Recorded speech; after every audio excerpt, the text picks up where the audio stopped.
Booth FM. The night comes alive with Gramophone.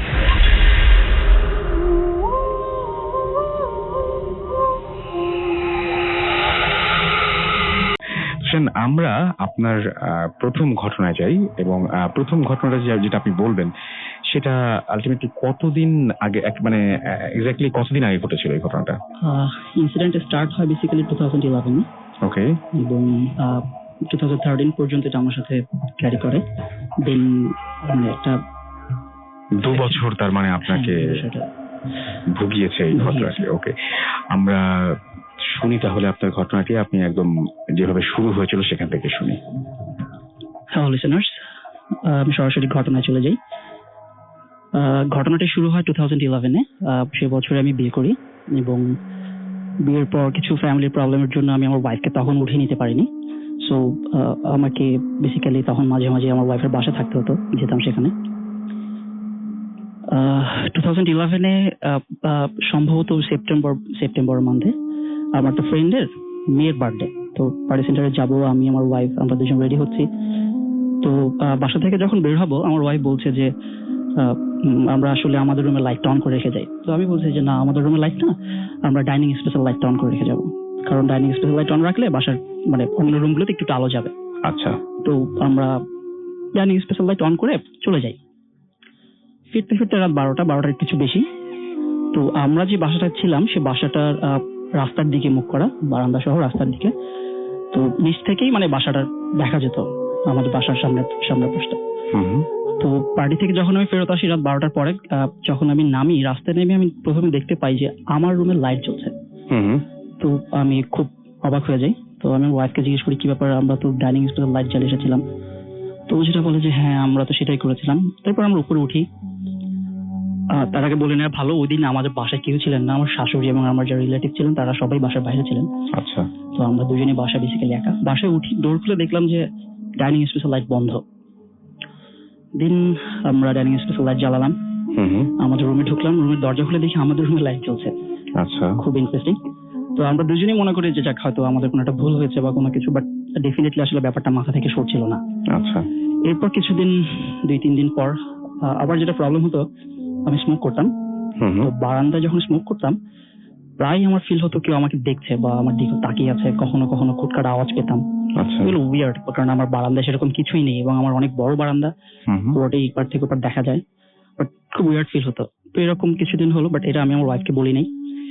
এরপরে যেটা হয়, একদিন রাত 2:30-3টার দিকে হঠাৎ আমার ঘুম ভেঙে যায়। আমি ঘুম ভেঙে যাওয়ার কারণ হচ্ছে আমি টের পাই আমার আমার কানে কেউ হুইসপার করছে আমার নাম। আচ্ছা। ফিসফিস করে আমার নাম বলছে। তো আমার ঘুম ভেঙে যায়। তো উঠে দেখি আমার ওয়াইফ ঘুমাচ্ছে। তো আমি ওকে ঘুম থেকে জাগাই, তো ঘুমাচ্ছে কিনা আসলে, হ্যাঁ আসলেই ঘুমাচ্ছে। তো আমি মনে করি আমার হয়তো ভুল। এরকম টানা 3-4 দিন হওয়ার পরে এরকম হুইসপার হতো, আমার ঘুম ভেঙে যেত ঠিক এই টাইমটাতেই। 2:30-3টায় ঘুম ভেঙে যেত। ইভেন আমি একটা ব্রিদিংও টের পেতাম আমার কানে, ফিসফিস করে বলছে, ব্রিদিং আমি টের পেতাম। আচ্ছা। এরপর এটা আমি আমার ওয়াইফকে জানাই, এরকম হচ্ছে আমার সাথে, তুমি কি করছো? বলছেন না। পরে ও যেটা করে আমার শাশুড়িকে জানান। আমার শাশুড়ি মা আমাকে বলেন যে বাবা তুমি একটু ঘুমানোর আগে উজু করে দোয়া দরুদ করে তারপর ঘুমাও। আচ্ছা। তারপরে যেটা হয় যে কিছুদিন ঠিক ছিল, তারপর আবার এই প্রবলেম গুলো হচ্ছিল এবং আস্তে আস্তে আমি প্রবলেমটার সাথে নিজেকে মানে ইউজ টু হয়ে গিয়েছিলাম। ঘটনা এভাবে যাচ্ছিল। 2012 আমরা 2012 মাঝামাঝি কোন একটা সময়। আচ্ছা। তো ঘুমাচ্ছি আমরা দুজন রাত 2:30-3টায়। হঠাৎ করে প্রচন্ড একটা আওয়াজে আমাদের দুজনের ঘুম ভেঙে যায়। প্রচন্ড আওয়াজ, বিকট আওয়াজ বলতে যা বোঝায় আর কি, মানে অনেক সময় ট্রান্সক্রিপ্ট বার্স্ট যে ধরনের আওয়াজ হয় ঠিক সে ধরনের একটা আওয়াজে আমাদের ঘুম ভেঙে যায়। এবং ঘুম ভাঙার পরে চোখ খুলে আমরা প্রথমে যেটা দেখি যে আমাদের পুরো রুমটা একদম প্রচন্ড মানে খুব ব্রাইট একটা আলো হলে যেরকম হয়, একটা ব্রাইট আলো, মানে তাকানো যায় না এই ধরনের একটা আলো। তো আমরা দুজনেই চিৎকার দিয়ে ঘর থেকে বের হয়ে যাই। ওই সময়টাই আমার শাশুড়ি মানে তাহাজ্জুদের নামাজ পড়ে উনি দোয়া পড়ছিলেন। তো আমাদের চিৎকার শুনে দরজা খুলে বের হওয়ার পর উনি আসেন, বাসার আরো মানুষ যে আমার শ্বশুর ছিলেন ওনারা আসেন।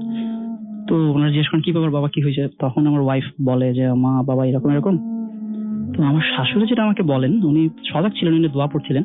উনি বলেন যে বাবা আমি তো কোনো আওয়াজই পাইনি, বাট বেসিক্যালি মানে আওয়াজটা এত জোরে, আপনি বুঝতেই পারছেন ট্রান্সমিটার বার্স্ট যে ধরনের আওয়াজ হয় অনেক মানুষই জানার কথা, শোনার কথা, বাট তারা কোনো আওয়াজ পান নাই এবং লাইটটাও পর্যন্ত তারা দেখেন নাই। ওকে, লাইট না দেখতেই পারে, বাট আওয়াজ না শোনার কোনো কারণ নেই। তো এরপরে আসলে পুরো একটা ভালো এবং মানে সময়টা আমার ট্রান্সমিটার মানে যারা শুনছে তাদেরকে বলছি, ট্রান্সমিটার যদি সত্যি এরকম ভাবে বাস্ট হয়ে যায় বা কিছু একটা, কি পরিমাণ আওয়াজ হয় এটা তো আমরা সবাই জানি, অনেক অনেক জোরে হয় এবং সেটাই। আলো দেখতে পেয়েছেন আপনি, হ্যাঁ আমরা আলো দেখতে পেয়েছি। বিদ্যুৎ চমকানোর মতো আলো দেখা যায় একদম হঠাৎ করে। বেসিক্যালি ইলেকট্রিসিটি চলে গেছে ওই ধরনের কিছুই না। কিছুই না, ইলেকট্রিসিটি আছে, হ্যাঁ সবকিছু আছে। ওকে। তো এরকম হয়, এরকম হলো। এরপর মানে পরদিন থেকে হঠাৎ করে আমার ওয়াইফ খুব উইয়ার্ড অ্যাক্টিভিটি করা শুরু করলো।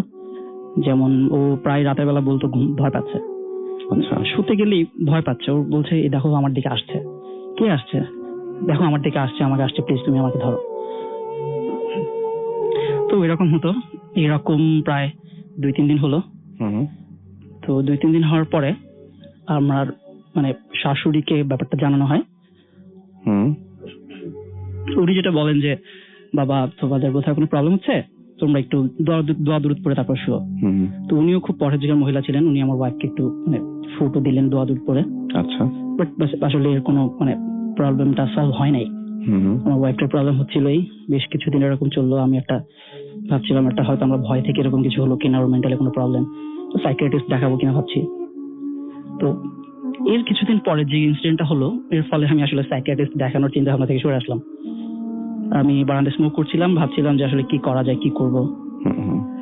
তো বারান্দা থেকে আমি রুমে ঢুকবো, রুমের দরজার কাছাকাছি এসেছি, হঠাৎ করে আমাকে পিছন থেকে কেউ একটা ধাক্কা দিল।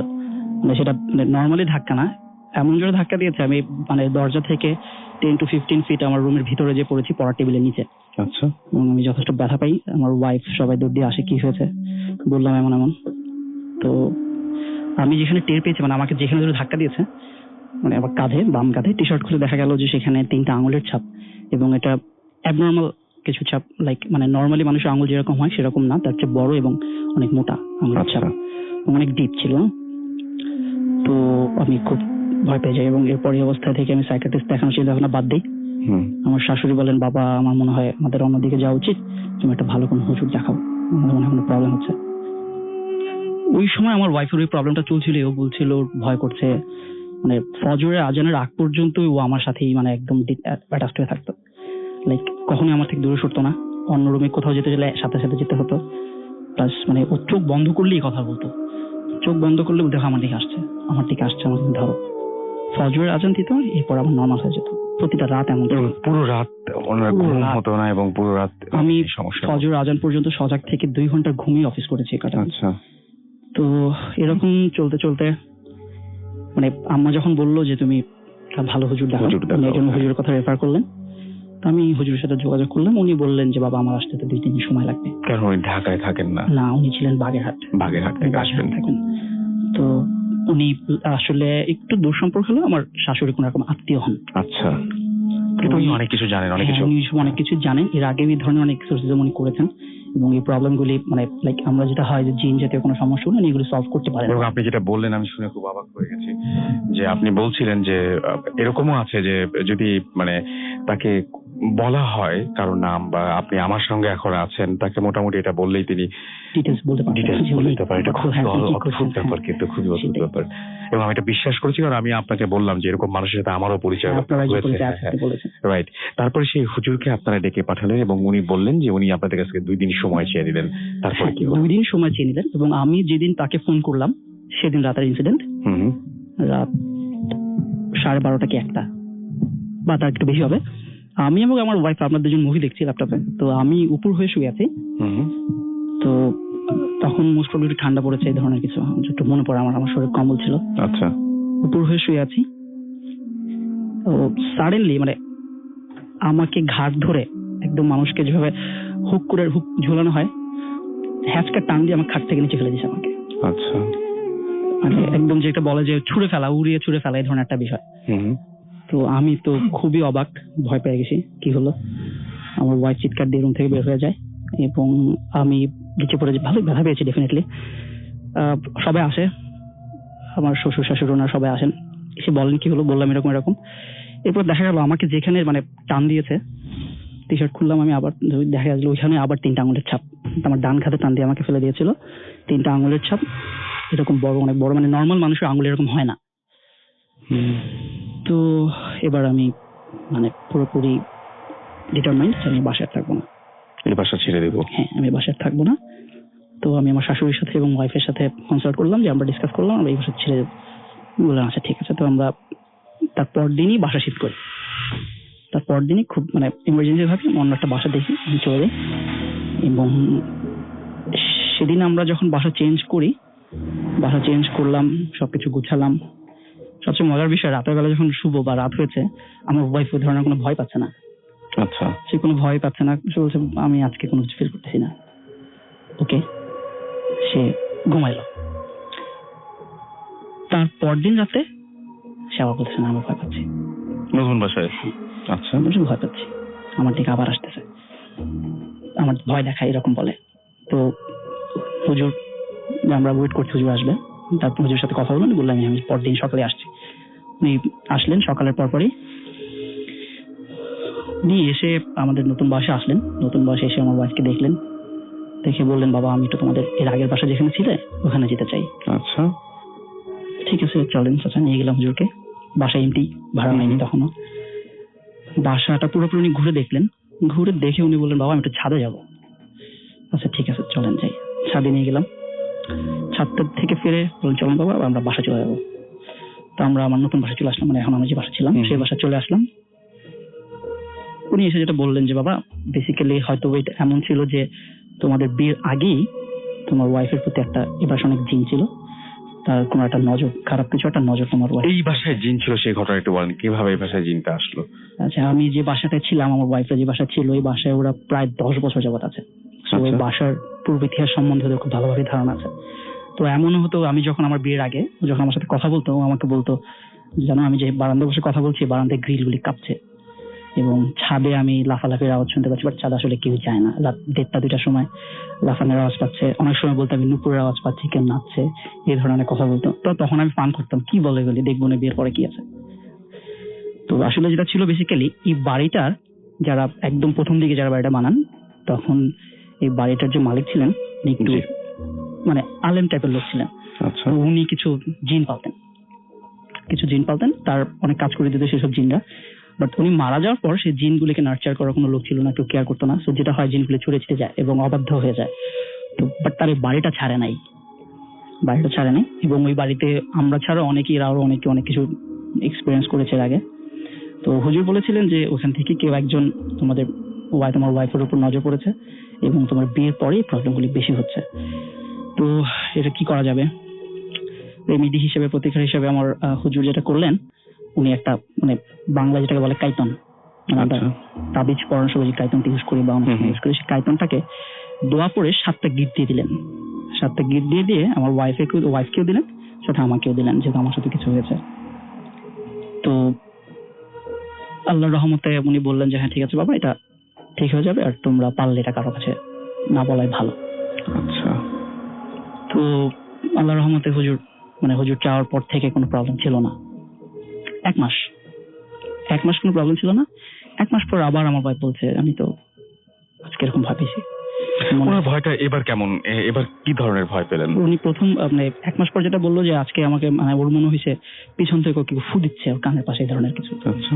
তো এটা বলার পরে আমি একটু ঘাবড়ে যাই, কি ব্যাপার, 1 মাস তো ঠিক ছিল, আবার কেন হলো? এবং এটা তো নতুন বাসা, আগের বাসাও না। তো এরকম 2 রাত হওয়ার পরে যখন বলছে না আমি ঘুমাতে পারছি না, আমার ভয় করছে, আসছে আমার দিকে, আমার ভয় দেখাচ্ছে, তো আমি আবার সেই হুজুরের সাথে যোগাযোগ করি যে হুজুর এমন আপনি তো দিয়েছিলেন তাবিজটার পর 1 মাস তো ভালো ছিল, এখন আবার এরকম প্রবলেম হচ্ছে। তুমি বলছো আচ্ছা ঠিক আছে বাবা, বাট এবার তাবিজটা চেঞ্জ করে দিব, আমি একটা লোক দিয়ে তোমার তাবিজটা পাঠিয়ে দিচ্ছি। আচ্ছা ঠিক আছে। তো উনি একজন লোকের কাছে তাবিজটা দিয়ে দেন, ঠিকানা দিয়ে দেন, উনি আমার কাছে আসে। আগের তাবিজটা আবার ওনার কাছে ফেরত দিতে বলেছে উনি, যে আগের তাবিজ যেটা দিয়ে ফেরত দিতে হবে। এটা তো একটা নিয়মের মধ্যে নিশ্চয়ই পড়ে, হয়তো। তো ওনাকে ফেরত দেওয়া হয় আগের তাবিজটা, এবং নতুন তাবিজটা বলা হয় যেটা মিনিমাম আমাদের 4 থেকে 6 মাস আমাদের ইউজ করতে হবে। আচ্ছা। তো আল্লাহর রহমতে এরপর থেকে আর কোনো প্রবলেম হয়নি, এবং 2013 আমার ওয়াইফ আমাকে বেবি বোন দেয়। সো এরপর থেকে আল্লাহর রহমতে আমরা ভালো আছি। এবং 4-5 মাস পরে মানে আমার ওয়াইফের বেবি হওয়ার 1 মাস পর থেকে তাবিজটা ইউজ করে নাই, কিন্তু আমি 3 মাস পর থেকে আর ইউজ করিনি।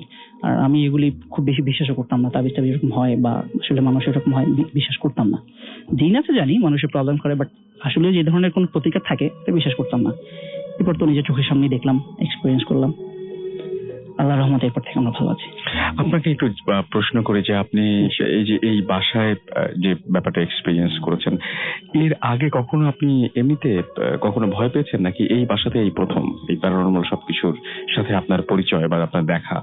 আমার লাইফে এর আগে আমার কোনো প্যারানরমাল অ্যাক্টিভিটি নেই, কোনো এক্সপিরিয়েন্স নেই? কোনো এক্সপিরিয়েন্স নেই, বাট আমি শুনেছি বা আমার আশেপাশে মানুষের সাথে হয়েছে, বাট আমার কোনো প্যারানরমাল এক্সপিরিয়েন্স আমার নেই। নেই বললে ভুল হবে, একটা আছে ছোট, বাট সেটা যে বেসিক্যালি প্যারানরমাল কিনা তার কোনো মানে সেটা তো হয়তো শুধুমাত্র ভয়ই পেয়েছিলেন, হ্যালুসিনেশন হতে পারে। হ্যাঁ, বাট এখানে এসে আপনার মনে হয়েছে যে জিনিসটা আসলে সামথিং কিছু একটা ওখানে এক্সিস্ট করছে এবং আপনার মনে হয়েছে। আচ্ছা, যে ভয়গুলো আপনারা পেতেন, এই যে যেমন বলেন যে কানের পাশে ফু দেয়, তারপরে আপনার ওয়াইফ বলেন যে খুবই ভয়ঙ্কর ব্যাপার, যারা শুনছেন তারা শুনে একবার না হলেও হয়তো জানালার দিকে, ঢাকা শহরের ম্যাক্সিমাম যদিও এখন থাই গ্লাস, ধরলাম যে থাই গ্লাসে, এই যে বলছেন যে গ্রিল কাপ ছিল, এরকম ধরনের আরো নিশ্চয়ই নুপুরের শব্দ পেয়েছেন আপনারা ছাদে, আরো নিশ্চয়ই এরকম অনেক টুকরো টুকরো ব্যাপার আছে যেগুলো আপনারা ভয় পেয়েছেন। ভয়গুলো কি ধরনের ভয় পেতেন আপনারা? আমি আমার বিয়ের আগে আমার ওয়াইফের কাছে এমনও শুনেছি যে ওই বাড়ির ছাদে একজন, মানে বউ সাজালে যেরকম হয় বিয়ে বাড়িতে বউ সাজে এরকম হয়, ওরকম সেজে একজন হাঁটুর উপর মাথা রেখে বসে থাকতো। আচ্ছা, প্রায় মানুষ যখন রাতে 12টার পর বাসা আসতো তারা এরকম দেখতো, তো ভয় পেত। আর ওই বাড়িতে বেসিক্যালি ধরুন অনেক কিছুই হতো। আর আমার আসলে আমি তো এরা কখনো কোনো কিছু ধরুন এক্সপিরিয়েন্স করিনি, সো ওই যে ব্রিদিং, আমি যে নিঃশ্বাসের আওয়াজটা পর্যন্ত পেতাম, ফিসফিস করে আমার নাম ডাকছে, এটা আমার জন্য সিরিয়াসলি খুব ভয় পড়ছিল। আচ্ছা, নামটা মানে ব্রিদিং মানে এরকম টাইপের কিছু একটা, আর নিঃশ্বাস নিঃশ্বাসটা আমার কানে ফিল করতাম। নিঃশ্বাসের টানার শব্দ না ছাড়ার শব্দ? ছাড়ার শব্দ। আচ্ছা, আমি আমার কানে ফিল করতাম যে একটা কেউ নিঃশ্বাস নিতে, ভারী করে একটা নিঃশ্বাস, এবং তারপরে আপনার নাম ধরে ডাকছে। নাম ধরে ডাকতো কি জোরে নাকি? না, আমার ঘুম ভেঙে যেত, আমার কানের ভিতর আমি শুনতাম, আমার ঘুম ভাঙার মতোই খুব জোরে বলতে। আপনি আসলে বোধহয় জানতে চাচ্ছেন আমার পাশে আমার ওয়াইফ শুনতে পেত কিনা? না, আমি জানতে চাচ্ছি আসলে যে হাস্কি ছিল, মানে খুব ক্লোজলি কিছু বলতো নাকি হচ্ছে দূর থেকে ডাকতো? না, ক্লোজলি বলতো, আমার নামটাই বলতো খুবই ক্লোজলি। কি নাম ধরে ডাকতো আপনাকে? শান, এরকম তো? হ্যাঁ, শান, একটু লেংদি। এটাই শুনতে পারতেন আপনি?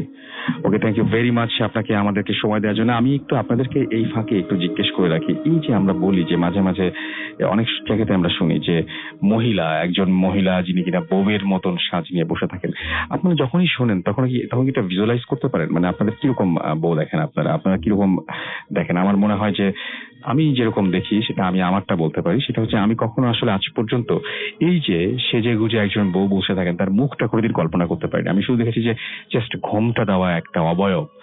এবং আপনাকে যদি মুখ চিন্তা করতে বলা হয়, আমি এই মুহূর্তে একটু আগে চিন্তা করে শিউরে উঠছিলাম, আপনার কাছে আজব আজব মুখ কিন্তু মনে পড়বে, মানে খুব অদ্ভুত টাইপের, এবং সেইগুলো কোনো পরিচিত মানুষের মুখ হয়তো না। আপনি এই মানুষগুলো যাদেরকে আপনি দেখছেন বা চারপাশে সবসময় আপনি যাদের সাথে রয়েছেন, সেই সমস্ত কোনো মানুষকে আপনি যখন বলবো যে কোনো মানুষ ঘোমটা দেওয়া বউয়ের সাজে কেউ একজন হঠাৎ করে রাতের বেলায় দেখা হয়ে গিয়েছিল, তাকে নিশ্চয়ই আপনি যেভাবে দেখবেন তার চেহারাটা নিশ্চয়ই পরিচিত কারোর সাথে মিলবে না। এই পুরো চেহারাটা আপনার মস্তিষ্ক হয়তো তৈরি করছে, এবং মস্তিষ্ক তৈরি করছে। আপনি একটু চিন্তা করে দেখুন, এই শো শেষ করার পরেও চিন্তা করে দেখতে পারেন, আপনি ভেবে দেখুন যে আমরা যে সমস্ত অবয়বগুলোর কথা বলি তাদের চেহারা আসলে কেমন। ভাবতে গেলে আপনি শিউরে উঠবেন। এক এক সময় এমন অদ্ভুত অদ্ভুত মুখচ্ছবি বা এমন অদ্ভুত অদ্ভুত ইমেজ আপনার ব্রেন ক্রিয়েট করবে, আপনি ভয় পেতে বাধ্য। এবং যদি এটা চিন্তা করে কেউ কোন রকমের এরকম কোনো কিছু ফিল করে থাকেন, ডেফিনেটলি আমাকে SMS করুন। SMS করার নিয়ম যে আমি বলে দিচ্ছি, মোবাইলের মেসেজ অপশনে গিয়ে টাইপ করতে হবে ফুর্তি, FORTI ফুর্তি, স্পেস দিয়ে লিখতে হবে আপনার নাম, স্পেস দিয়ে আপনার মেসেজ পাঠিয়ে দিতে হবে 9840 নাম্বারে। সোহান আমাদের SMS করেছেন পবা থেকে, এবং তিনি বলছেন ভালো হয়েছে। আমি সরাসরি একটা ঘটনায় চলে যাই এবং ঘটনার পরে আবার আপনাদের কাছে ফিরে আসবো। আমি বলছিলাম যে খুলনার একটা ঘটনা পড়বো, সো খুলনার একটা ঘটনা পড়ছি। ঘটনাটি যিনি পাঠিয়েছেন তিনি লিখছেন, আমাদের বাড়ি খুলনাতে, খুলনার শ্মশান ঘাট নামে একটা জায়গাতে। সঙ্গত কারণেই আমি আমার ডাক নাম এবং বাড়ির নাম লিখলাম না। আমাদের বাড়িটা 2 তলা, নিচের তলা ভাড়া দেওয়া, 2 তলাতে আমরা থাকি, দোতলায় মোট 5টা রুম। আমার রুমটা অন্যান্য রুমগুলো থেকে একটু দূরে। আমার পরিবারে মোট 3 জন সদস্য। আমার এই ঘটনাটা আজ থেকে প্রায় 4 বছর আগের। আমি সাধারণত একটু দেরিতে ঘুমাতে যাই, 2টা-2:30টার দিকে ঘুমোতে যাই। এজন্য অবশ্য আম্মুর কাছে অনেক বকাঝকা নিয়মিত হজম করতে হয়। কিন্তু যেদিন আমার সাথে ঘটনাটা ঘটলো সেদিন একটু তাড়াতাড়ি ঘুমিয়েছিলাম, ধরেন 1টার দিকে। আমার খাটের সাথে একটা জানালা আছে, জানালাটা সবসময় খোলাই রাখি। প্রায় 3টার দিকে আমার হঠাৎ করে একটা ঠান্ডা বাতাসের জন্য ঘুমটা ভেঙে গেল। আমি চোখ খুলে দেখলাম যে আমার পায়ের কাছে একজন মহিলা বসে আছে, আর এরকম চেহারা কোনো মানুষের হতে পারে এটা আমি ভাবতেও পারিনি। কিছুটা চোখের মানে কোনো মনি ছিল না, টোটাল চোখটাই ছিল সাদা, আর মুখের চামড়াটা মানুষ পুড়ে গেলে যেমন হয় ঠিক তেমনি, কিছুটা কালো সাদা আর ফোলা ফোলা। সাদা একটা শাড়ি পরেছিল। মহিলাটি আমার দিকে তাকিয়ে হাসছিল, কিন্তু হাসিতে কোনো শব্দ ছিল না। আমি প্রথমে কিছুই বুঝতে পারলাম না, শুধু তার দিকে তাকিয়ে থাকলাম। কিছুক্ষণ পর আমি বুঝলাম এটা মানুষ না। আমি শোয়া অবস্থা থেকে বসলাম আর 2 হাতে ভর দিয়ে খাটের সাথে লাগানো দেয়ালে আমি ঠেকলাম। হঠাৎ করে মহিলাটি আমার দিকে তাকিয়ে হাত বাড়ালো আমার গলা টিপে ধরার জন্য। আমি প্রচন্ড ভয় পেয়ে গেলাম। তার 2টি হাত যখন আমার গলার কাছাকাছি, তখন আমি তার হাত ধরে ফেললাম। হাত দুটি ঠিক যেন বিড়ালের পায়ের মতো নরম এবং লোমযুক্ত। আমি যে কখন চিৎকার দিয়ে ফেললাম আমি নিজেই জানি না। আমার ছোট মামা ইংল্যান্ডে থাকেন, সে তখন আমাদের বাড়িতেই এসেছিল। সে ছুটে এসে আমার রুমের লাইট জ্বালালো।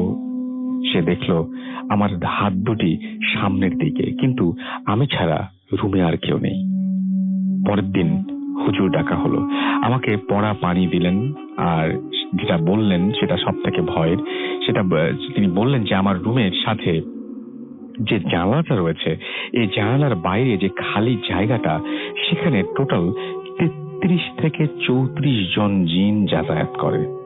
কারণ এটা তাদের যাতায়াতের পথ, এটা কোনোভাবে বন্ধ করা সম্ভব না। কিন্তু তিনি বললেন আমি তাদের সাথে কোনো একটা বোঝাপড়া যেতে হবে যেন তারা এই ডিস্টার্বটা না করে।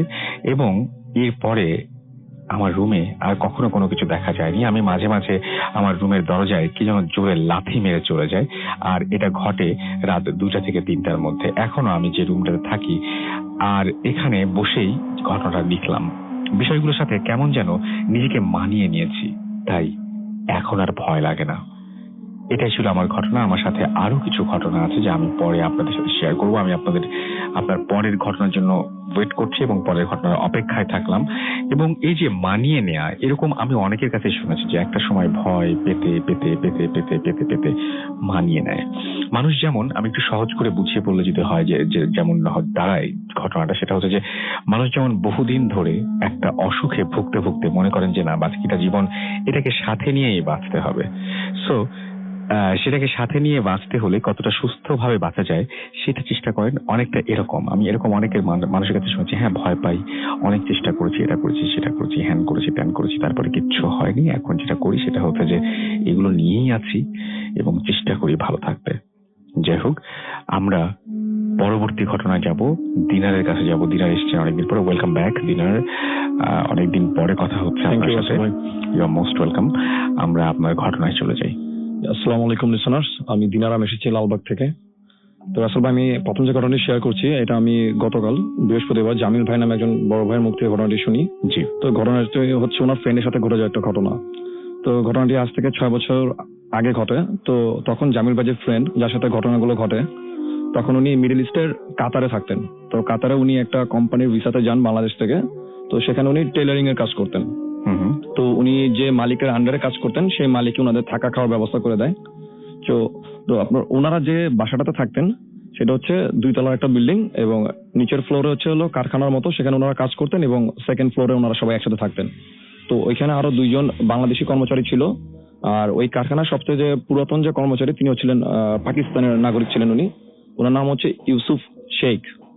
তো ওখানে ওঠার পর 2-1 দিন পর ওই ইউসুফ শেখ যিনি, উনি তাকে কিছু জিনিস নিয়ম কানুন শিখিয়ে দেয়। সেটা হচ্ছে যে আপনার রাতের বেলা মাঝে মধ্যে পুলিশ আসে এখানে। তো পুলিশ এসে চেক করে যে কোনো অবৈধ কর্মচারী অন্য দেশ থেকে এসে কাজ টাজ করছে কিনা, এগুলো চেক করার জন্য। তো তারা যখন আসে বেসিক্যালি তারা এসে নক দিয়ে বলে, তারা আরবিতে বলে যে আমরা পুলিশ, দরজা খোলার জন্য। তো তাদের বাসার পিছন দিকে একটা গেট ছিল আর সামনের দিকে শুধু শাটার ছিল, যেটা বেসিক্যালি মানে দোকানের মতোই। তো এরকম কিছু নিয়ম শিখে। আর আরেকটা জিনিস বলে যে রাতের বেলা যদি এরকম পুলিশ ছাড়া যদি অন্য কেউ নক করে তাহলে যাতে তারা দরজা না খুলে বা শাটার না খুলে। তো ওনার কাছে একটু অবাক লাগে যে চোর ডাকাতের কোনো ভয় ছিল না সেখানে। আর হাইওয়ের পাশে ছিল তাদের ওই কারখানা বা বাসা যেটাই হোক। তো আশেপাশে দুই একটা বাসা ছাড়া আর দূরে একটা পেট্রোল পাম্প ছিল, পাম্প স্টেশন ছিল। তো দুই একদিন পর ওই জামিল ভাই যে ফ্রেন্ড, উনি তাকে জিজ্ঞেস করে যে আপনি যে বললেন যে পুলিশ ছাড়া অন্য কেউ যদি নক করে দরজা খুলতে না, মানে কি, মানে কারণটা কি ছিল? তখন উনি যেটা বলেন যে পাকিস্তানি যে সিটিজেনটা ছিল, তো উনি বলে যে এই বাসাটা যখন এই ওনাদের কারখানা যে মালিক যিনি অ্যারাবিয়ান পার্সন, তো উনি প্রায় 2-3 বছর আগে নেন ভাড়া। তো তার ঠিক 3-4 বছর আগ পর্যন্ত বাসাটা অ্যাবান্ডেনই ছিল। আচ্ছা। তো এই বাসাটা যে একটা কাহিনী আছে সেটা হচ্ছে এরকম যে অনেক আগে এখানে একটা অ্যারাবিয়ান ফ্যামিলি থাকতো। তো একদিন যেটা হয় যে ওই অ্যারাবিয়ান ফ্যামিলির যে কর্তা যিনি ছিলেন, উনি তার ওয়াইফ এবং তার বাচ্চা ছিল একটা, প্রায় এক বছর এরকম বয়স ছিল। তো তাদের দুজনকে মেরে আপনার ফ্রিজের মধ্যে রেখে সে চলে যায়। তো যেহেতু কোনো লোকজনের আসা যাওয়া ছিল না, তো এটা জানতে জানতে প্রায় 4-5 দিন লেগে যায়। তো পুলিশ টুলিশ এসে সে লাশ সেখান থেকে নিয়ে যায়। তারপর থেকে এই বাসাটা বলতে গেলে অ্যাবান্ডেনই ছিল, কেউ থাকতো না। তো তারপর ওনাদের মালিক এই বাসাটাকে কারখানা হিসাবে নেয়। আচ্ছা। তো ইউসুফ শেখ আরো কিছু বলে যে সেটা হচ্ছে যে এই কারখানাতে মানে এর আগে অনেক কর্মচারী আসছে বাংলাদেশ থেকে প্লাস হচ্ছে পাকিস্তান থেকে। তো অনেকেই 1-1.5 মাস কাজ করার পর চলে যেত। আচ্ছা। তো সবারই একটা কমপ্লেন ছিল যে রাত হলে মনে হচ্ছে ওনাদের ফার্স্ট ফ্লোরের বর্ণনাটা হচ্ছে এরকম যে বড় একটা রুম, তারপর হচ্ছে একটা ছোট কিচেন রুম এবং তারপর হচ্ছে টয়লেট। তো ওই কিচেন রুমের ওইখান থেকে মনে হতো যে তাদের কোনো একজন মহিলা থেমে থেমে কান্না করলে যেরকম শব্দ হবে, ঠিক এরকম একটা কান্নার শব্দ ভেসে আসতো। আচ্ছা। আর অনেক সময় কি যে তাদের শাটারের মধ্যে মনে হচ্ছে কেউ নক করতেছে। তো তারা অনেকবার উপর থেকে দেখার চেষ্টা করছে, নিজে শাটার খুলে বেরিয়েছে, দেখছে যে সেখানে কেউ নেই। আর ওনাদের বাসাটা ছিল হাইওয়ের একেবারে পাশে। তো ওইখানে যে অন্য কেউ এসে তাদেরকে ডিস্টার্ব করবে এরকম কেউ ছিল না সেখানে। তো একদিন যেটা হয়, এক কর্মচারী ছিল, সে নিচে কাজ করতেছিল। তো কাজ করার একটা পথে সে শুনতেছে যে আপনার রান্না করে ওই পাশ থেকে একজন মহিলা কান্না করতেছে। তো এটা শোনার পর তার কাছে কিউরিসিটি কাজ করে যে এত রাতে এখানে মহিলা কোত্থেকে আসবে। তো সে সেটা দেখার জন্য কিচেন রুমের দিকে যখন যায়, তখন সে স্পষ্ট ফিল করলো যে শব্দটা টয়লেট থেকে আসতেছে। তো রাসেল ভাই উনি যখন টয়লেটের দরজাটা যখন খুলেন, তখন উনি দেখেন যে লম্বা একটা মানুষ, মহিলা হবে, কারণ সে যেটা বলে যে বেশ বড় বড় চুল ছিল। সে তার মাথার একেবারে টয়লেটের সেলিং এর সাথে লাগানো ছিল, এত বেশি লম্বা ছিল।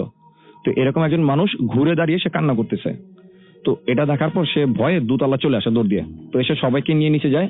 তো সে নিচে গিয়ে দেখে যে ওয়াশরুমে কেউই নেই। তো তারপর ওই লোক কিন্তু এখান থেকে ছেড়ে দেয় কাজ করা। তো এটা তাদেরকে বলে যে এই ব্যাপারগুলো যাতে একটু উনি অ্যাভয়েড করে চলে, বিকজ এই বাসাটার বা এই কারখানাটা এই প্রবলেমগুলো আছে।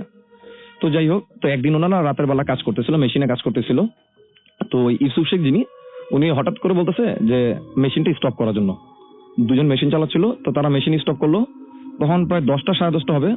তারা সবাই শুনতেছে যে বাসার পিছন থেকে একটা মহিলার কান্নার শব্দ ভেসে আসতেছে। তো তারা কিন্তু রাসেল মোটামুটি ইউজ টু ছিল ব্যাপারগুলোর সাথে, এগুলো একটু তারা অ্যাভয়েড করে চলতো। তো একদিন যেটা হয় যে তারা তাদের ওই কারখানার যে প্রোডাক্ট গুলো তৈরি করে সেগুলো তারা পাশে একটা মার্কেটে দিয়ে আসে। তাদের কিছু শোরুমের সাথে ডিল ছিল, ওইখানে গিয়ে তারা তাদের মালগুলো দিয়ে আসতো। তো একদিন তারা সেই শপিং মলে সেই মালগুলো দিয়ে আসতেছিল তাদের কাভার্ড ভ্যানে করে। তো তখন গাড়ি চালাচ্ছিল জামিল ভাই যে ফ্রেন্ডটা ছিল, উনি গাড়ি চালাচ্ছিলেন। আর ওই ওনার সাথে ছিল ইউসুফ শেখ যিনি, আর পিছনে একজন বাংলাদেশি কর্মচারী ছিল, আর তার সাথে ছিল তাদের যে সেই অ্যারাবিয়ান ওনারটা। তো হাইওয়ে যেহেতু, সেখানে প্রায় ম্যাক্সিমাম সব গাড়ি প্রায় 80-90 মাইল পার আওয়ার বেগে চলতে থাকে। তো মরুভূমি এক পাশে, আর ওদিক দিয়ে তারা যখন চলতেছিল, তো তারা লক্ষ্য করলো কি যে দূরের থেকে যদি কেউ যদি রাস্তা ক্রস করে, বেসিক্যালি তাকে কিন্তু গাড়ির হেডলাইটের আলোতে দেখতে পাওয়ার কথা। তো হঠাৎ একটা সময় তারা দেখলো, সবাই একসাথে দেখলো যে মনে হচ্ছিল কেউ একজন হঠাৎ গাড়ির সামনে চলে আসছে, এবং তারা খুব জোরে সেটাকে হিট করে। এত জোরে হিট করে যে জামিল ভাইয়ের যে ফ্রেন্ড, তার হাত পা কাঁপাকাঁপি শুরু হয়ে যায়, থরথর করে কাঁপতেছিল যে সে হয়তো কোনো অ্যাক্সিডেন্ট করে ফেলছে। তো এটা ঘটার পর সে সঙ্গে সঙ্গে গাড়ি ব্রেক করে। তো তাদের যে ওনার ছিলেন উনি আগে বের হন। তো তারা হিট করার পর যতটা না শকড হয়, তার চেয়ে বেশি শকড হয় তারা বের হয়ে, যে পরিমাণ শব্দ হয় হিট করার পর। তো বেসিক্যালি গাড়ির যে সামনে যে বাম্পারটা ছিল সেটা ভেঙে যাওয়ার কথা বা কোনো স্ক্র্যাচ পড়ার কথা, কিন্তু তারা বেরিয়ে দেখে যে সেখানে কোনো কোনো স্ক্র্যাচ নাই, নট এ সিঙ্গেল স্ক্র্যাচ, কোনো কিছুই নেই সেখানে। যদি কাউকে আঘাত করা হতো অ্যাটলিস্ট তার ব্লাড পড়ে থাকতো, কোনো জীব জানোয়ার হলেও কিন্তু তার বডিটা পড়ে থাকতো, সেখানে কিছুই নেই। তো এটা ঘটার পর তারা আর কেউ নিজেদের সাথে কোনো শেয়ার টেয়ার কিছু করলো না যে কি ঘটছে ব্যাপারটা। তো যাই হোক, তো তাদের উনি যেটা বলেন যে উনি যতটুকু দেখেন যে তার কাছে মনে হচ্ছিল যে সাদা জামা পরা কেউ একজন হঠাৎ সামনে চলে আসছে এবং তারা ওইটাকে হিট করছে। তো তার কিছুদিন পর উনি আর কিছু ডকুমেন্টসের কিছু প্রবলেম থাকার কারণে উনি দেশে চলে আসেন। তো দেশে এসে প্রায় উনি আর পরে কাতার আর যাননি। তো উনি প্রায় আপনার 3-4 মাস বেকার ছিলেন। তো তারপর উনি ফ্রুটসের বিজনেস শুরু করেন, জামিল ভাইয়ের ফ্রেন্ড। তো ফ্রুটসের বিজনেসের কারণে উনি মাঝে মধ্যেই আপনার হচ্ছে দিনাজপুর, রংপুর, তারপর হচ্ছে যশোর যেতেন উনি ফ্রুটস কেনার জন্য। তো ওখানে উনি বাসে যেতেন এবং আসার সময় উনি ট্রাকে করে ফ্রুটস নিয়ে চলে আসতেন ঢাকায়। তো এরকম একদিন উনি রাতের বেলা যশোর যাচ্ছিলেন। তো ঢাকার থেকে উনি বাসে উঠেন। তো বাসে ওঠার পর যেটা হয় রাসেল ভাই, যে এটা কিন্তু প্রায় বছরখানেক হয়ে গেছে ওই কাতার থেকে আসার। তো উনি যে সিটটায় বসেন জানালার পাশে, তো উনি দেখলেন যে ওনার পাশের সিটটা একটু ভাঙা, মানে ভাঙা কি মনে হচ্ছে না কেউ বসতে পারবে সেখানে। তো গাড়িটা যখন স্টার্ট দিবে ঠিক তখন একজন মহিলা এসে সেখানে বসে। তো মহিলাটা পরা ছিল সাদা একটা বোরকা, যে সাদা বোরকা কিন্তু এখন দেখা যায় না। আগেরকার দিনে আমরা যখন আরবি পড়তাম তখন ওই দাদিদেরকে দেখতাম তারা এরকম বোরকা পরে। তো তার চোখের দিকে শুধু 2টা ফুটোর মতো চোখ দুটো দেখা যায়। তো এরকম একটা মহিলা এসে বসছে, তার কোলে হচ্ছে একটা বাচ্চা। তো উনি ভাবছেন হয়তো বা জাতি হবে, তার সাথে যাচ্ছে। তো যাত্রা পথে যখন গাড়ি থামায়, উনি খাওয়ার জন্য গাড়ি থেকে নামেন। তো উনি গাড়ি থেকে নামার পর তো উনি দেখতেছিলেন যে তার পাশে যে মহিলাটা বসছে বাচ্চা নিয়ে, মানে সে কোথায় বসছে। তো যেহেতু সাদা পড়েছে তাকে কিন্তু মানে সহজেই লোকেট করা সম্ভব ছিল, বাট উনি তাকে কোথাও লোকেট করতে পারেন না। তো উনি ভাবলেন যে হয়তো উনি খেয়ে আবার গাড়িতে উঠে গেছেন। তো উনি তাড়াতাড়ি খাওয়া দাওয়া শেষ করে আপনার স্মোক করতেন। তো স্মোক শেষ করে উনি বাসে উঠেন। তখন বাসটা ঘোরাচ্ছিল সে হোটেলের সামনে থেকে। তো তখন উনি যখন বাসে উঠলেন তখন উনি উঠে দেখলেন যে ওনার পাশের সিটে ওই মহিলাটা নেই, যে মহিলাটা ওনার সাথে ঢাকা থেকে আসছে। তখন উনি সুপারভাইজারকে বলে যে এখানে একজন যাত্রী ছিল, উনি তো নেই। তখন সুপারভাইজার ওনাকে যেটা রিপ্লাই দেয় যে ভাই আপনার ওই সিটটা তো ভাঙা, ওটার কোনো যাত্রী নাই। আচ্ছা, মানে তখন উনি লক্ষ্য করলেন কেউ ছিলই না ওইখানে আসলে। জি, আচ্ছা। উনি আসলে তখন একটু খেয়াল করে দেখলেন কি যে ওই সিটটার যে আসনের যে ফোমটা ছিল, মানে সেই ফোমটাই ছিল না। অ্যাটলিস্ট কেউ বসতে গেলে সেখানে পড়ে যাওয়ার কথা নিচে। তো উনি আর ভাবলেন না এগুলো নিয়ে কোনো কিছু। তো উনি যশোর চলে যান। তো সকালবেলা কি উনি যশোরে পৌঁছানোর পর উনি একটা হোটেল টাইপের, মানে বোর্ডিং বলা চলে, একটা জায়গা খুব চিপ রেটে একটা হোটেলে উঠেন উনি। তো হোটেলে ওঠার পর উনি সারাদিন ঘুমায়। ঘুমতে করে বিকালবেলা উনি ওনার যে বিজনেস পার্টনার ছিল তাদের সাথে ডিল করে। তো সেদিন রাতে উনি ঢাকায় চলে আসবেন, বাট কোনো একটা প্রবলেমের কারণে তাকে সেদিন তার থেকে যেতে হয় রাতে, তারপরের দিন উনি আসবেন। তো সেদিন রাতের ঘটনা, উনি রুমে শুয়েছিলেন, খুব আর্লি শুয়ে পড়েন। তো তখন শীতকাল ছিল।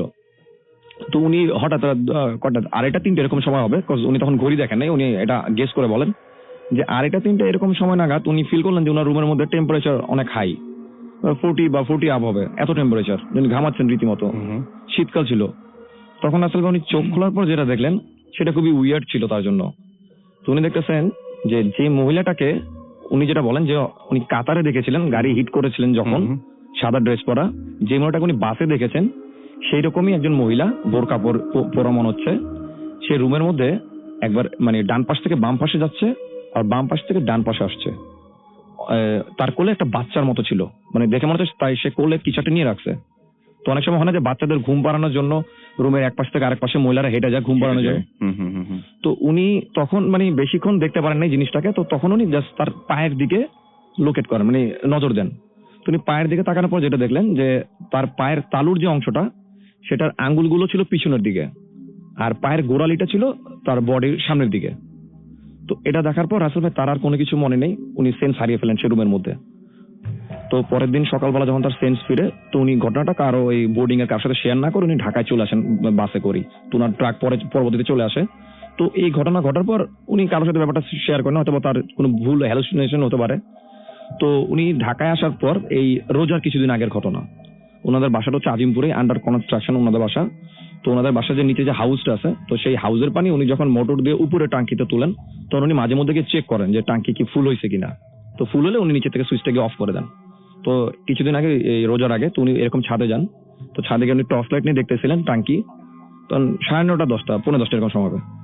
তখন উনি সেম জিনিস, যে জিনিসটা উনি বাসে দেখেছেন, প্লাস হচ্ছে আপনার যশোরে যাওয়ার পর দেখেছেন সে বোর্ডিং এ, প্লাস কাতারে দেখেছেন, সেই জিনিসটা তার বাসার ছাদে মনে হচ্ছে তার দিকে তাকিয়ে আছে কোলে একটা বাচ্চার মতো নিয়ে।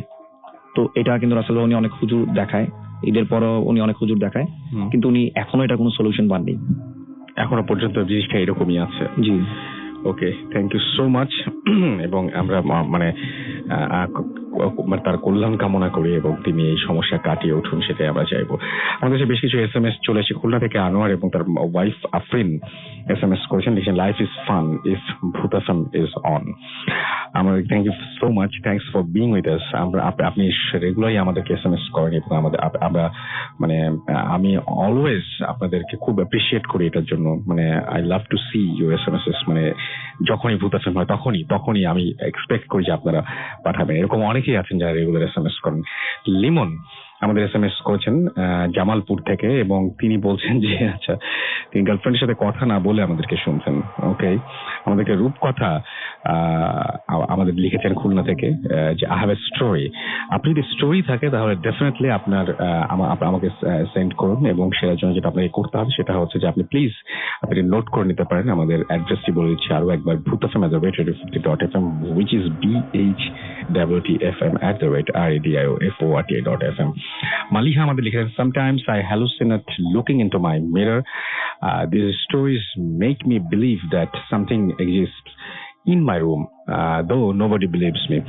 আপনাকে কেউ বিশ্বাস করুক আর না করুক, ওই ব্যাপারটা যেটা হচ্ছে আপনি হ্যালুসিনেট করেন, যে এটাও কিন্তু খুব আপনি যে মানে কি বলবো যে খুব যে আমরা আসলে কোনটা হ্যালুসিনেট করি আর কোনটা সত্যি সত্যি দেখি এটাও আমরা কতটা বুঝি। আর ভয় পাওয়ার যথেষ্ট কারণ আছে। আপনি হ্যালুসিনেট করেন যেটা, আমি সেটাই বলি যে আপনি ধরে নিলাম যে আপনি হ্যালুসিনেটই করেন, বাট তাই বলে তো ভয়টাকে এড়ানো যায় না। আপনি যেটা দেখছেন সেটা আপনি জানেন যে সত্যি দেখছেন না, তারপরে তো ভয়টাকে এড়ানো যায় না, মানে ভয় তো লাগেই। সাদিক আমাদের SMS করেছেন মালিবাগ থেকে। ফার্স্ট ঘটনাটা শুনে তিনি রুমের লাইট অন করে দিয়েছেন। মুন্না আমাদের রাজীবপুর থেকে SMS করেছেন এবং তিনি বলছেন যে মাঝে মাঝে আমার ভূত এফএমের প্রতি ঘৃণা হয়, কারণ 3 সপ্তাহ ধরে SMS করছি বাট পড়া হচ্ছে না, বাট এই সপ্তাহে আপনার SMS পড়ে ফেলাম। I am really sorry, because এটা মানে সবকিছু যে আমি খুব ইচ্ছা করে করি, আমি আপনাদের SMS ওভারলুক করি।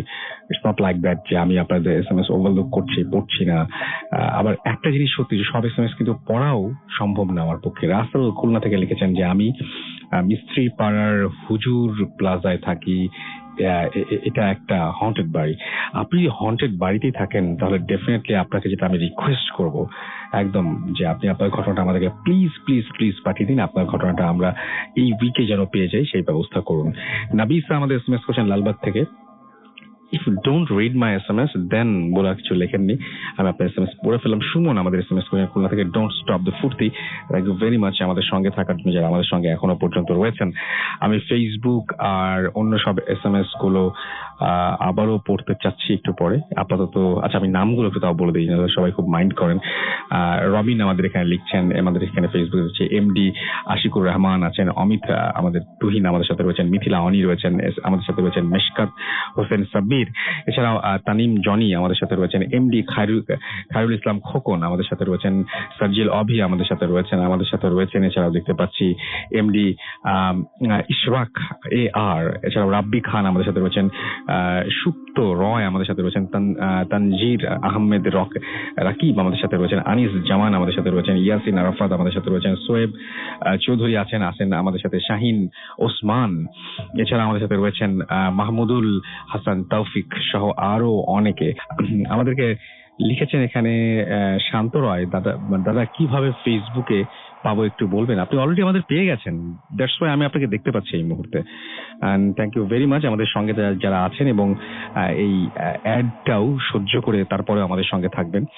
আমরা চেষ্টা করবো একটা অডিও ক্লিপ কিছুক্ষণের মধ্যে প্লে করার জন্য। আমি দেখতে পাচ্ছি যে আমাদের এখানে জমিদার বাড়ির একটা ছবি দিয়েছেন একজন, এবং এই জমিদার বাড়ি নিয়ে ছবিটা দেখে আমি খুব আমাদের ফেসবুক পেজে দিয়েছেন, আমার যে ভূত এফএমের যে পেজটা রয়েছে সেখানে পোস্ট করেছেন, তিনি কমেন্টে পোস্ট করেছেন।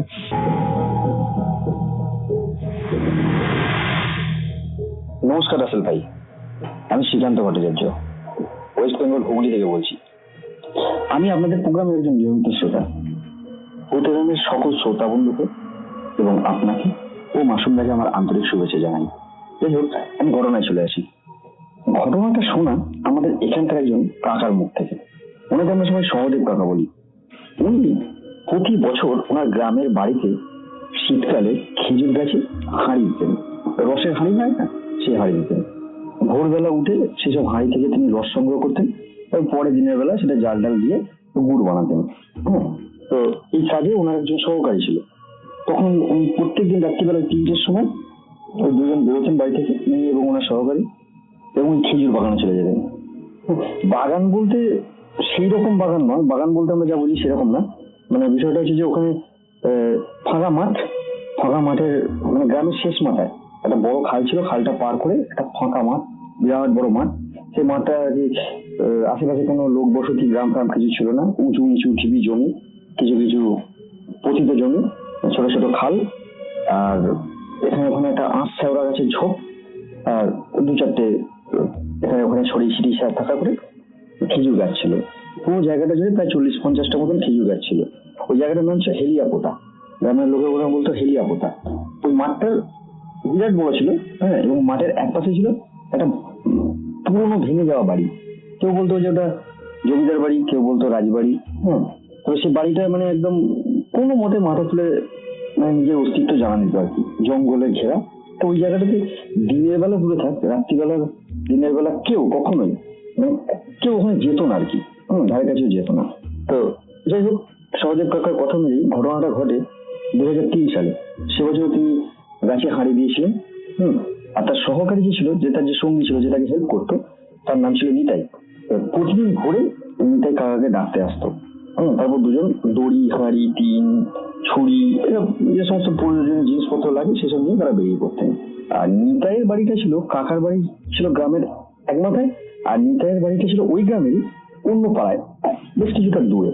তো যেদিন ঘটনাটা ঘটে সেদিন প্রায় রাত্রিবেলা 3টের সময় কাকা উঠে একদম রেডি ফেডি হয়ে বসে আছেন, মানে প্রায় রেডি হয়ে গেছেন আর কি, যে নিতাই আসবে, ডাক্তার বেরোবো একসঙ্গে।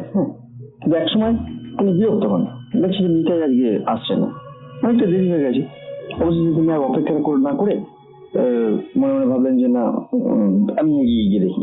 তো উনি একটা টর্চ লাইট আর প্রয়োজনীয় জিনিসপত্র, টিন ফিন, হাড়ি, ছুরি, ওসব নিয়ে বেরিয়ে পড়েন। তখন প্রায় রাত্রি 3:30 বাজে। তুমি গ্রামের পথ দিয়ে হাঁটতে হাঁটতে যাচ্ছেন, বেশ কিছুটা উনি একাই যাচ্ছেন।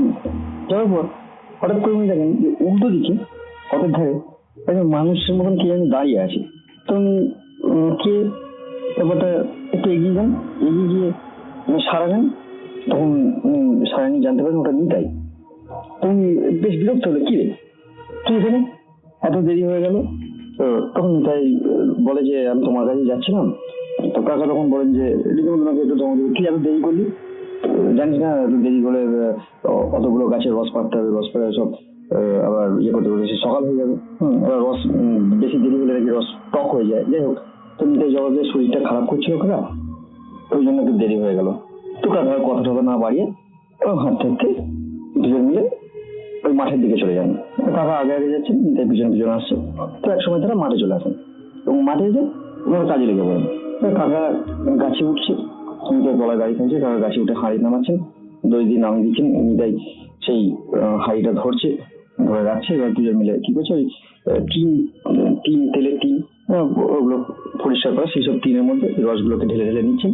এরকম করে বেশ কয়েকটা গাছে কাকা উঠে ওরকম হাঁড়ি পাচ্ছেন, নিতাই নিচ্ছে, এরকম চলছে। বেশ কয়েকটা গাছে এরকম করার পর তখন কাকা একটা গাছে উঠেছেন, আরো একটা গাছে উঠেছেন।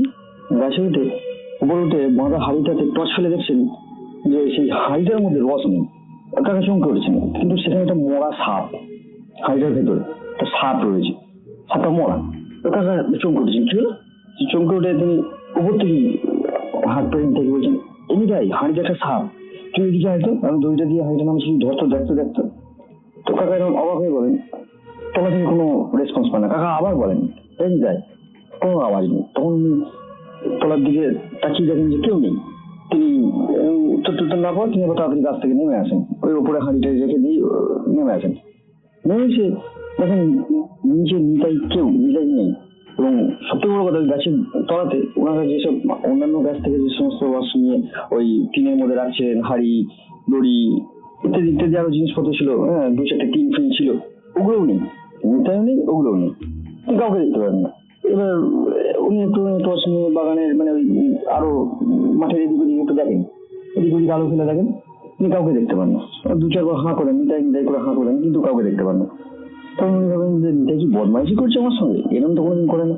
তো এবার ভেবে তিনি বিরক্ত হয়ে ফিরে মেরে ব্যাপারটা কি করলো, উনি ব্যাপারটা কি হলো, একই নিতাই দেরিতে আসলো, তারপর এই সাপ, তারপর আবার এই জিনিসপত্রগুলো কি নিয়ে নিতাই নিয়ে সরে পড়লো। কি হলো, লুকিয়ে রাখলো। রেগে ভেগে উনি প্রায় যাই ও নিতাইয়ের বাড়িতে যাই, বেটাকে বাড়িতে গিয়ে ধরবো। তো এইভাবে সোজা নিতাইয়ের বাড়ির দিকে উনি হাঁটতে থাকেন। তখন প্রায় ভোর হব আবছা একটা আলো ফুটছে। দূর থেকে দেখতে পাবেন যে নিতাইয়ের বাড়ির সামনে একটা জটলা, 10-12 জন মানুষের ভিড় এবং কান্নাকাটির আওয়াজ। তিনি কাছে যাওয়ার পর যা শুনে তিনি শিউরে ওঠেন। দেখছেন নিতাইয়ের ডেড বডি ওখানে রাখা রয়েছে, তাকে ঘিরে বাড়ির লোকজন কান্নাকাটি করছে, আরো আশেপাশের প্রতিবেশী 2-4 জন এসছে। তো সবাই বলেছে যে গতকাল রাত্রির 11টা নাগাদ নিতাইকে সাপে কামড়ায় এবং সে নাকি ঘন্টা 2-3 আগে মারা গেছে। এই কথা শোনার পর সৌদের কথা ওইখানে কিরকম একটা কি কর্তব্য করে ওখানে জ্ঞান হারান। তো পরে তার আগে বাড়িতে নিয়ে আসা হয়, লোকজন ভাবের করে বাড়িতে নিয়ে এবং তাকে বাড়িতে এসে তাকে হাওয়া ফাওয়া দিয়ে দেয়। মোটামুটি একটা বেশ কিছুক্ষণ পর পরের দিন তার আগে দিনের বেলা তার জ্ঞান ফেরে কিন্তু তখন তিনি এরকম কেমন একটা বেভুল টাইপের হয়েছেন, মানে ঠিক মতন কথাবার্তা বলছেন না, এই ব্যাপার কি ব্যাপার। তো কাকা পরে আস্তে আস্তে সুস্থ হন, কিন্তু কাকার একটাই প্রশ্ন, মানে আজও কাকাকে তাড়া করে বেড়ায় এবং আমাদেরও একটাই প্রশ্ন বারবার মনে আছে যে নিতাই যদি 3 ঘন্টা আগে মারা গিয়ে থাকে তাহলে তার সঙ্গে মাঠে কে গেছিল? নাকি কাকার বক্তব্য যে নাকি উনি যা দেখেছেন সবটাই তার ভুল, চোখের ভ্রম ছিল, হয়তো তিনি ভুল দেখেছেন। আর যদি হবে তাহলে উনি যে দড়ি, টিন, হাঁড়ি এই জিনিসগুলো নিয়ে যে বাড়ি থেকে বেরিয়েছিলেন সেইগুলো কোথায় গেল? তারপরের দিন মাঠে গিয়ে তন্ন করে খুঁজেও তার চিহ্ন মাত্র পাওয়া যায়নি। সেই জিনিসগুলো গেল কোথায়? সহদেব কাকা আজও বেঁচে আছেন, এখন উনি প্রায় 65 বছরের একজন বৃদ্ধ মানুষ। এবং ওই ঘটনার পর থেকে উনি আর গাছের রস দেওয়া তো দূরে থাকা, গুড় বানানো ওইসব কারবার সব ছেড়ে দিয়েছেন। তো এখন উনি গ্রামের বাড়ি ছেড়ে এখানে এসে ওনার ছেলে এখানে কাজ করে থাকেন। তো এই ছিল আমার ঘটনা। ধন্যবাদ রাসেল, আর ভূত এফএমের সকল শ্রোতাদেরকে আমি আবার আমার আন্তরিক শুভেচ্ছা জানাচ্ছি। ধন্যবাদ। Bhoot FM, the night comes alive with Graminphone.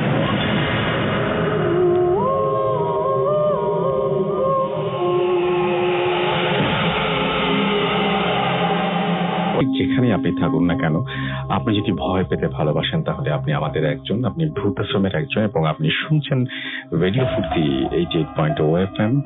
এবং পৃথিবীর যেখানে থাকুন না কেন আপনি আমাদের সাথে এনজয় করছেন আজকের দারুণ দারুণ সব ঘটনা। এবং আপনাকে জানিয়ে রাখি যে ঢাকায় এই মুহূর্তে বৃষ্টি দেখতে পাচ্ছি আমরা বাইরে, এবং বৃষ্টির সময় এই ঘটনাগুলো আরো আরো আরো অনেক বেশি জমে ওঠে এবং জমজমাট হয়ে ওঠে। আমি জানি না যে পৃথিবীর অন্য কোনো শহরে ঠিক এই মুহূর্তে যে যেখান থেকে শুনছেন আমাকে সেখানেও বৃষ্টি হচ্ছে কিনা। যাই হোক, আমরা চলে যাব আমাদের পরবর্তী ঘটনায়, তবে তার আগে কিছু SMS পড়ে ফেলতে চাই। আমাদেরকে ফাহিম খুলনা থেকে SMS করেছেন এবং আমাদেরকে তিনি বলছেন খুলনার স্টোরি বেস্ট। ওকে, আমাদেরকে এছাড়া দেখতে পাচ্ছি আমাদেরকে অনেক লিখেছেন যে স্টোরিটা অ্যামেজিং ছিল। আমাদেরকে নাজমুল হক লিখেছেন, এছাড়া আমাদেরকে সাদমান সাইফুল মালিহা হলি ক্রুসেন্ট স্কুল বনশ্রী থেকে লিখেছেন। এছাড়া আমরা দেখতে পাচ্ছি যে ফিজু ময়মনসিংহ থেকে আমাদের এখানে লিখেছেন। এছাড়া আমাদের এখানে লিখেন নীলা মোহাম্মদপুর ঢাকা থেকে আমাদের এখানে। এছাড়াও দেখতে পাচ্ছি আলিজা আনসারি, এমডি আলিজা আনসারি আমাদের এখানে লিখেছেন এবং টিপ টিপ বৃষ্টি হচ্ছে এবং তিনি রাজেন্দ্রপুরের কাছাকাছি এবং he is driving right now and listening to Bhoot FM. এবং তিনি বলছেন যে ইউর প্রোগ্রাম ইজ জবরদস্ত। Okay, and today is my, আচ্ছা আপনার বার্থডে আজকে, হ্যাপি বার্থডে। এবং আশা করছি যে আপনার বার্থডে এই প্রথম যে ঘন্টাটা সেই ঘন্টাটা অনেক ভালোই কেটেছে আমাদের সঙ্গে এবং এখন দ্বিতীয় ঘন্টায় আপনি অলরেডি পা দিয়েছেন এবং আশা করছি যে এই সময়টা আমাদের সাথে খুব ভালোই কাটছে। And thank you very much, thanks for being with us. আশা করছি সবসময় আপনাকে পাবো ঠিক এইভাবেই। আমাদেরকে মোস্তাক বেলি রোড থেকে লিখেছেন যে তিনি, তার ছোট্ট বেবি মাহিশা এবং তার ওয়াইফ প্রজাপতি তারা সবাই একসাথে আমাদের সাথে রয়েছেন, রেগুলার SMS করেন। থ্যাংক ইউ ভেরি মাচ, আমাদেরকে রেগুলার আপনারা জানান দেন যে আপনার সঙ্গে রয়েছেন। জান্নাত ময়মনসিংহ থেকে আমাদের SMS করেছেন। সাজিদ আমাদের সাথে SMS করেছেন আমাদেরকে লিখেছেন। মুশফিক আই লাভ ভূত এফএম লিখেছেন। নিঝুম আমাদেরকে লিখেছেন অনেকই ভয় করছে এবং তিনি বলছেন আমার বেডের পাশে একটা চেয়ার আছে, মনে হচ্ছে ওই চেয়ারে কেউ একজন বসে আছে। ও মাই গড, আমাদের এখানে একটা স্টুডিও থেকে পাশের একটা স্টুডিও দেখা যায়, সেই স্টুডিওতে এরকম একটা ঘটনা ঘটেছিল। মনে হচ্ছিল যে কেউ একজন চেয়ারটায় বসে দোল খাচ্ছে, এইভাবে চেয়ারটা দুলছিল। And আসলে ওই রুমে কোনো আরজে ছিল না, বাট পাশের রুমে আরজে ছিল, এবং পাশের রুমের আরজে দেখছিলেন সেই রুমে কেউ একজন চেয়ারে বসে দোল খাচ্ছে, চেয়ারটা জাস্ট একা একা নড়ছে একদিক থেকে আরেক দিক। পালকি আমাদের এখানে SMS করেছেন, বাহার আমাদের এখানে SMS করছেন, আমাদের এখানে পুলক SMS করেছেন, আকাশ সহ আরো অনেকে। আপনি যদি SMS করতে চান, মোবাইলের মেসেজ অপশনে গিয়ে টাইপ করুন ফুর্তি, FORTI ফুর্তি, স্পেস দিলে করে আপনার নাম, স্পেস দিয়ে আপনার মেসেজ পাঠিয়ে দিন 9840 নাম্বারে। আমরা চলে যাব পরবর্তী ঘটনায়। আপনার নামটা কি একটু বলবেন এবং আপনি কোথা থেকে এসেছেন একটু আমাদের বলেন। হ্যালো লিসেনার্স, আসসালামু আলাইকুম। আমি আমিনুল হক সেতু, ধানমন্ডি 27 থেকে এসেছি। ওকে, ধানমন্ডি 27 থেকে এসেছেন। আপনার যে ঘটনাটা বেসিক্যালি আপনাদের তিনজনের সাথে একই ঘটনা ঘটেছে। আমরা ঘটনাটা আপনি যখন বাইরে বলছিলেন তখন অনেক বড় করেই বলছিলেন, আমরা একটু ছোট করে ফেলি, তাহলে সবার বুঝতে একটু সুবিধা হবে। আমরা শুনি। আমি সবার সময় ঘটনা চলে যাই। আমার ঘটনা হচ্ছে বেসিক্যালি হচ্ছে 2013 সালের সেপ্টেম্বর মাসে। তো আমি ঢাকায় একটা বাসটিতে পড়াশোনার সুযোগে হোস্টেলে উঠি আর কি। হোস্টেলে ওঠার পর 7-8 দিন কোনো প্রবলেম ছিল না, থাকলাম ভালো মতো। তো একদিন রাতের বেলা হঠাৎ করে দেখলাম ছাদে, আর আমি বলে রাখি আমি থাকতাম হোস্টেল 4 তলায়, এর উপর ছিল ছাদ। তো ছাদে একদিন দেখলাম রাত্রিবেলা মানে 12টা থেকে 12:30 মানে লাফানির শব্দ, লাফাইতেছে টাইপের কেউ একটা। তো ভাবলাম যে মনে হয় ছাদে দুষ্টামি করতেছে বা ফোনে কথা বলতেছে, এই জন্য লাফালাফি করে মজা নিতেছে। তো পরে 2-4 দিন পর আমি নিজেই আমাদের ছাদে ওঠা যে সিঁড়িতে বসে ফোনে কথা বলছি। তো কথা বলার এক পর্যায়ে দেখলাম যে কান্নার শব্দ। চিন্তা করলাম যে এত রাতে কান্নার শব্দ কোথা থেকে আসবে। আমি ছাদে গেলাম। ছাদে যাওয়ার পর দেখলাম যে কোথাও কেউ নেই, ছাদটা পুরো খালি। তো ভাবলাম হয়তো পাশের বিল্ডিং এর ফ্ল্যাট থেকে হয়তো কেউ কান্নাকাটি করছে, ওই শব্দটা পাইছি আমি। আমি নিচে চলে এসে রুমে ঢুকে পরে আমি কারোর সাথে জিনিসটা ডিসকাস করলাম না। তো আস্তে আস্তে হোস্টেলের মধ্যে সমস্যা বাড়তে থাকলো।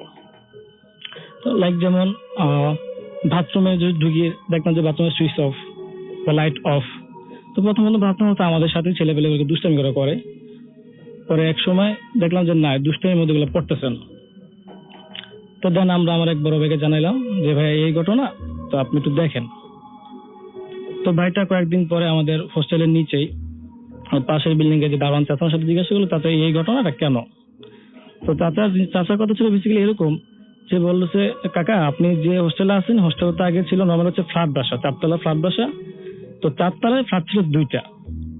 তো এটা 2008 সালের ঘটনা, যে 4 তলায় ডান সাইডে যে ফ্ল্যাটটা, ওই ফ্ল্যাটে একটা মেয়ে 20 খেয়ে সুইসাইড করেছে। তো পরে ওই ফ্যামিলিটা 2-3 মাস পরে বাসাটা চেঞ্জ করে অন্য বাসায় চলে যায়। দেন ওই ফ্ল্যাটটা যখন খালি হলো, পরবর্তীতে যে কোনো ভাড়াটি আসলেই 2 থেকে 3 মাস বেশি স্থায়ী হতো না, তারা চলে যেত। আস্তে আস্তে পুরো বাসাটার মধ্যে প্রবলেম দেখা দেয়। দেন বাড়িওয়ালা এক পর্যায়ে আপনি যে হোস্টেলটা করছে, হোস্টেলের কাছে প্লেসটা বিক্রি করে দেয়।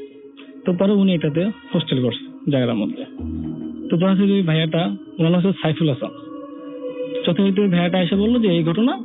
তো আমরা কেউ পাত্তা দিতাম না, হচ্ছে ভাইয়াটা সবসময় মজা করতাম আমাদের সাথে যে এই আছে। তো বললাম যে ভাই আপনি তো মজা নিতেছেন কেন, এটা তো ট্রাস্ট হয় না। তিনি বললেন ট্রাস্ট না হইলে না কিছু করার নাই। তো মাঝখানে কিছুদিন ঝামেলা হয় নাই। পরে হচ্ছে একসময় আমাদের ফাইনাল একদম শেষ হয়ে যায়, আর আমরা যেহেতু বার্ষিকের মধ্যে একজন ছিল যে যার মতো বাসায় চলে যায়। তো আমরা 4 তলায় ওই দিন ছিলাম আমরা 3 জন। তা আমার সাথে ছিল নাফি ফ্রেন্ড, ও বাসায় চলে গেছে আর আমি একা।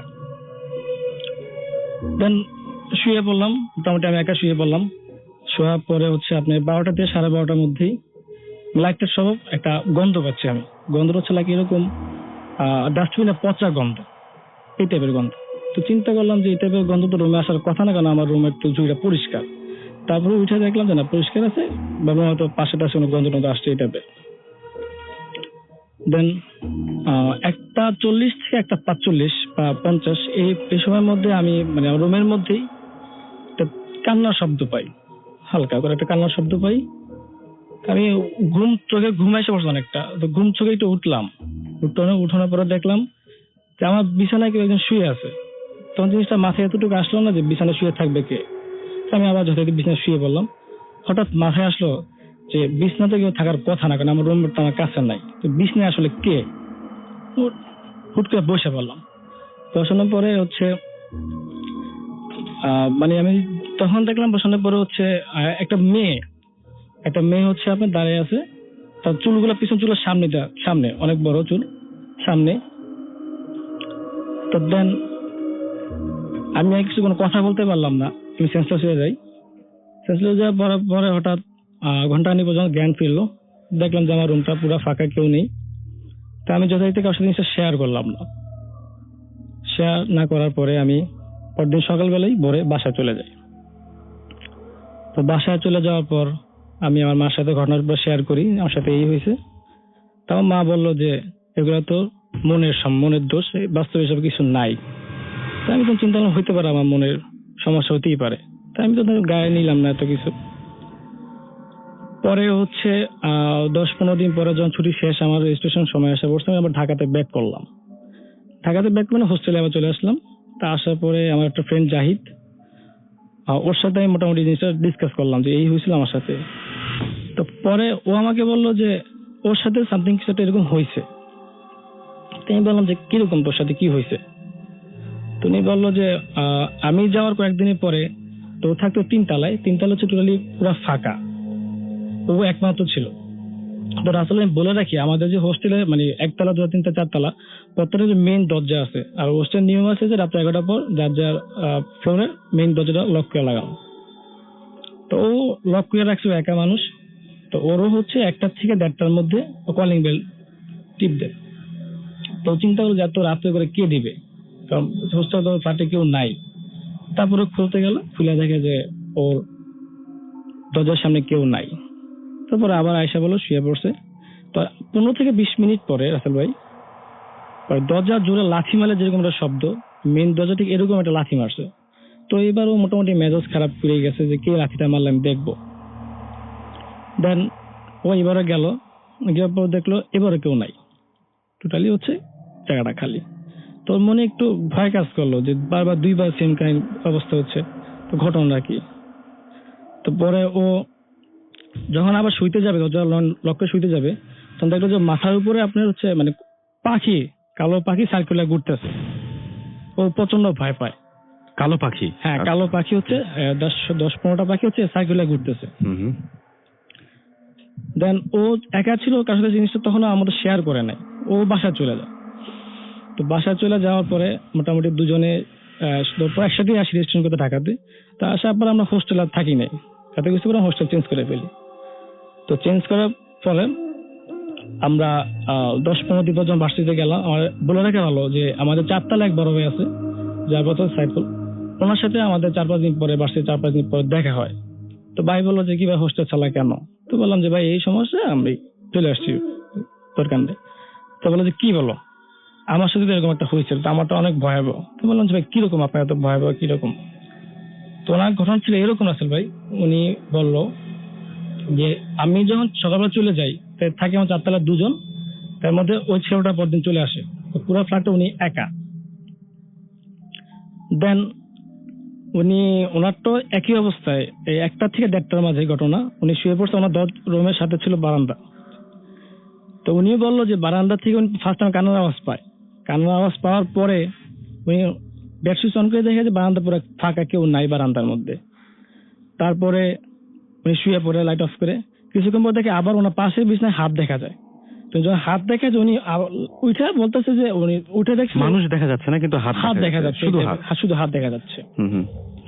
তা উনি যখন লাইটটা মানে বেডশিটটা অন করলো, অন করার পর দেখলো সামনে কিছু একটা সামথিং দাঁড়িয়ে আছে। উনি বলছে আপনি কে, শুধু এতটুকু বলছে আপনি কে। পরে উনি কিছু বলতে পারেন নাই, উনিও সেন্সলেস হয়ে যায়। তো হয়ে যাওয়ার পরে ওনার যখন জ্ঞান ফেরার পরে উনি টোটালি কিছুদিন যাবত অসুস্থ হয়ে পড়ে, তখন চাঁদপুর চলে যায়। চাঁদপুর যায় এবং তারপরে উনি ওখানে ট্রিটমেন্ট করেন। তার মানে ব্যাপারটা হচ্ছে এরকমই, সেটা আমরা হয় ট্রিটমেন্টের প্রসেসটা না শুনলাম, কিন্তু তারপরে এরকম যে একই রুমে আপনি, আপনার বন্ধু এবং সেই বড় ভাই ঠিক 3 জনই ভয় পেয়েছেন, কিন্তু আপনাদের ভয় পাওয়ার ধরনটা কি এক ছিল না এক একজন এক এক ভয় এক একজন এক এক রকম ছিল। এক একজন এক এক ভাবে? তার মানে ধরে নেওয়া যায় যে ওই হোস্টেলে বা ওইখানে খারাপ কিছু একটা ছিল এবং তিনজন তিন ভাবে দেখেছেন। হ্যাঁ, হ্যাঁ। কেউ হয়তো হাত দেখেছেন, তারপরে মানুষটাকে দেখেছেন, আর কেউ হয়তো আবার পাখি দেখেছেন যে পাখির মতো ঘুরছে এবং দরজায় প্রচন্ড লাথি দেওয়ার শব্দ পেয়েছে, এবং আপনি যেটা দেখেছেন সেটা আরেকটু ডিফারেন্ট ছিল। হ্যাঁ, আরেকটু ডিফারেন্ট ছিল, বাট তিনজনই ভয় পেয়েছেন। এখন তারপরে কি আপনারা আবারও পরে যখন মানুষজন সবাই ফিরে আসলো তখন কি ওই হোস্টেলে ফিরে গিয়েছিলেন নাকি আর কোনোদিন ওই হোস্টেলে? না, আমরা আজ হোস্টেলে ব্যাক করার পর সাথে তো হোস্টেল ত্যাগ করি, এবং আর কোনোদিন যান না? হোস্টেলে যাই নাই। এবং হোস্টেল থেকে ফিরে আসার পরে আপনাদের আর কোনোদিন? না, হোস্টেলে ফিরে আসার পর সব ঝামেলা হয়। ওকে, থ্যাংক ইউ ভেরি মাচ আপনার ঘটনার জন্য। আমরা চলে যাব আমাদের পরবর্তী ঘটনায়। আমাদের কাছে একটা ইমেইল রয়েছে, সেই ইমেলটা আমরা একটু পড়তে চাই। আমাদেরকে লিখেছেন, দেখতে পাচ্ছি যে রাসেল ভাই সালাম নেবেন, আমি মারুফ, ঢাকা মোহাম্মদপুরে থাকি, বিএসসি ইঞ্জিনিয়ারিং শেষ করেছি এবং জব করছি। আমি ভূত এফএম রেগুলার শুনি, বাট কখনো SMS বা স্টোরি পাঠায়নি। আজ আমি ঘটনাটি লিখছি। ঘটনাটি 2010 সালে আমার গ্রামের বাড়ি নওগাঁতে ঘটে। আমি তখন রাজশাহীতে থাকি এবং আমার এক্সাম শেষ করে ট্রেনে করে বাড়ি ফিরছিলাম। তখন বৈশাখ মাসের মাঝামাঝি। আগেই বলে রাখি, রেল স্টেশন থেকে আমাদের বাড়িটা 1.5 কিলোমিটার দূরে এবং ওই পথ দিয়ে হেঁটে যেতে হবে এবং রেল লাইন দিয়ে হেঁটে যেতে হবে। সঙ্গত কারণে জায়গাটির নাম আমি গোপন রাখছি। তো স্টেশনে পৌঁছতে মাগরিবের আজান দিয়ে দেয় এবং অন্যান্য দিন অনেকে আমাদের গ্রামে আসে এবং আসা যাওয়া সবসময় করে থাকে, বাট ওই দিন কাউকে পেলাম না এবং সঙ্গে যাওয়ার জন্য আমার সাথে অনেক মালামাল ছিল, ছোট বড় ব্যাগ, টেবিল ফ্যান, আমার বেড। তো তখন কাউকে পাচ্ছিলাম না। তো আমার বড় ভাইকে আমি ফোন দিয়ে আসতে বলি এবং সে রাজি হয় এবং আমাকে ওয়েট করতে বলে। তো আমি মনে করলাম এত দূরের রাস্তা, আমি একটু করে সামনে না হয় এগিয়ে যাই। এই ভেবে আমি রওনা দিলাম।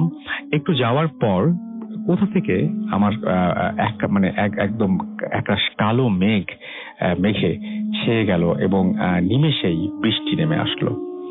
যেহেতু রেল লাইন কোথাও থাকার জায়গা বা কোথাও আশ্রয় নেওয়ার জায়গা নেই, একটু বলে নেই যে বৃষ্টি শুরু হলে আমি স্যান্ডেল আর ফোন পলিথিনে রেখে পলিথিনে ঢুকিয়ে ব্যাগে রেখে রাখি। তো আমার বৃষ্টি হচ্ছে অনেক জোরে এবং মেঘের গর্জন সেই সাথে চলছে। মাঝে আমি পথ চলছি একা একা। অনেক দূর আসার পর একটা ব্রিজ পড়ে। যেহেতু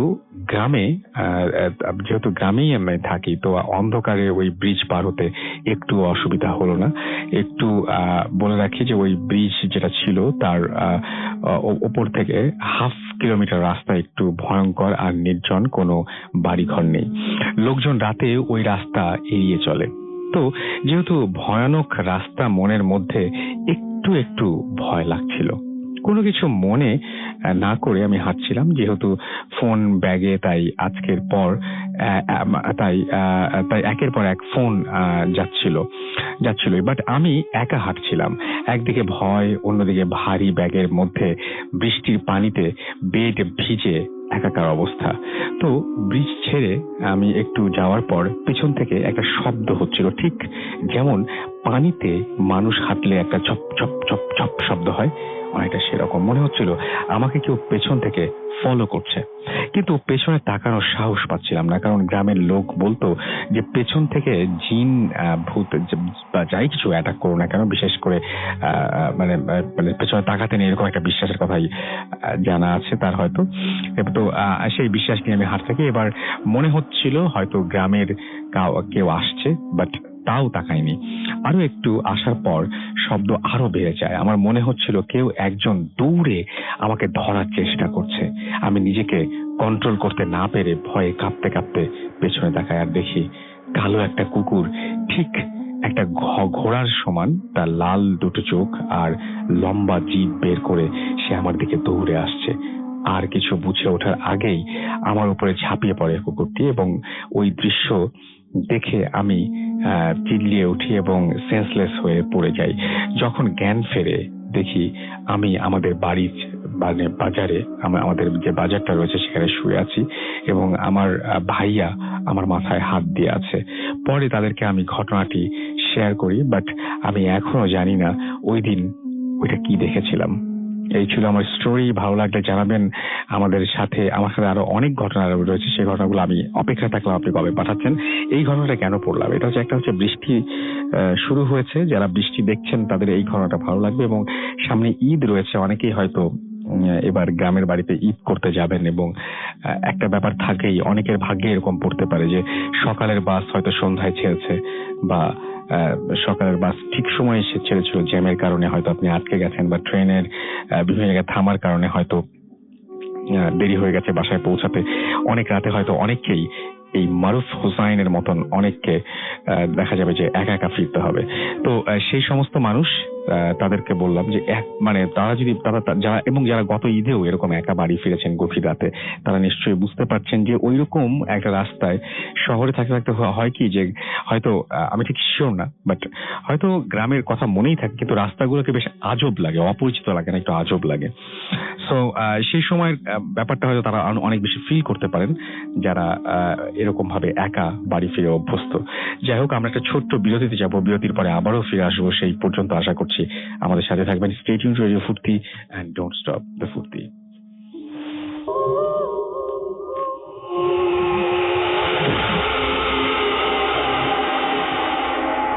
ওয়েলকাম ব্যাক।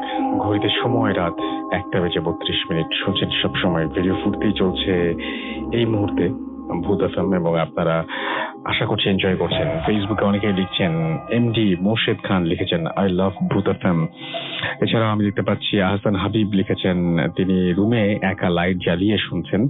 এছাড়াও আমি দেখতে পাচ্ছি যে কাউসার আহমেদ আমাদের সাথে আছেন, এবং আমাদের সাথে রয়েছে কাউসার আহমেদ, এবং আমাদেরকে দেখতে পাচ্ছি যে আমাদেরকে মাহিয়া নওরিন লিখেছেন যে ভূমিকম্প হয়েছে একটু আগে, তিনি তাই বলছেন, এবং তিনি বলছেন যে এই বছরেই 5 বারের মতো এবং ভূমিকম্প হলো, এবং তিনি আল্লাহর কাছে যেন দোয়া চেয়েছেন। আমরা অবশ্য কেউ ভূমিকম্প বুঝতে পারিনি। কেউ কি বুঝতে পেরেছেন? না, কেউ বুঝতে পারেননি। আচ্ছা, এছাড়াও দেখতে পাচ্ছি যে আমাদের এখানে আজকে ভূত এফএম খুব ভালো লাগছে, লিখেছেন এটা কি? আচ্ছা, এটা লিখেছেন অচেনা শান্ত।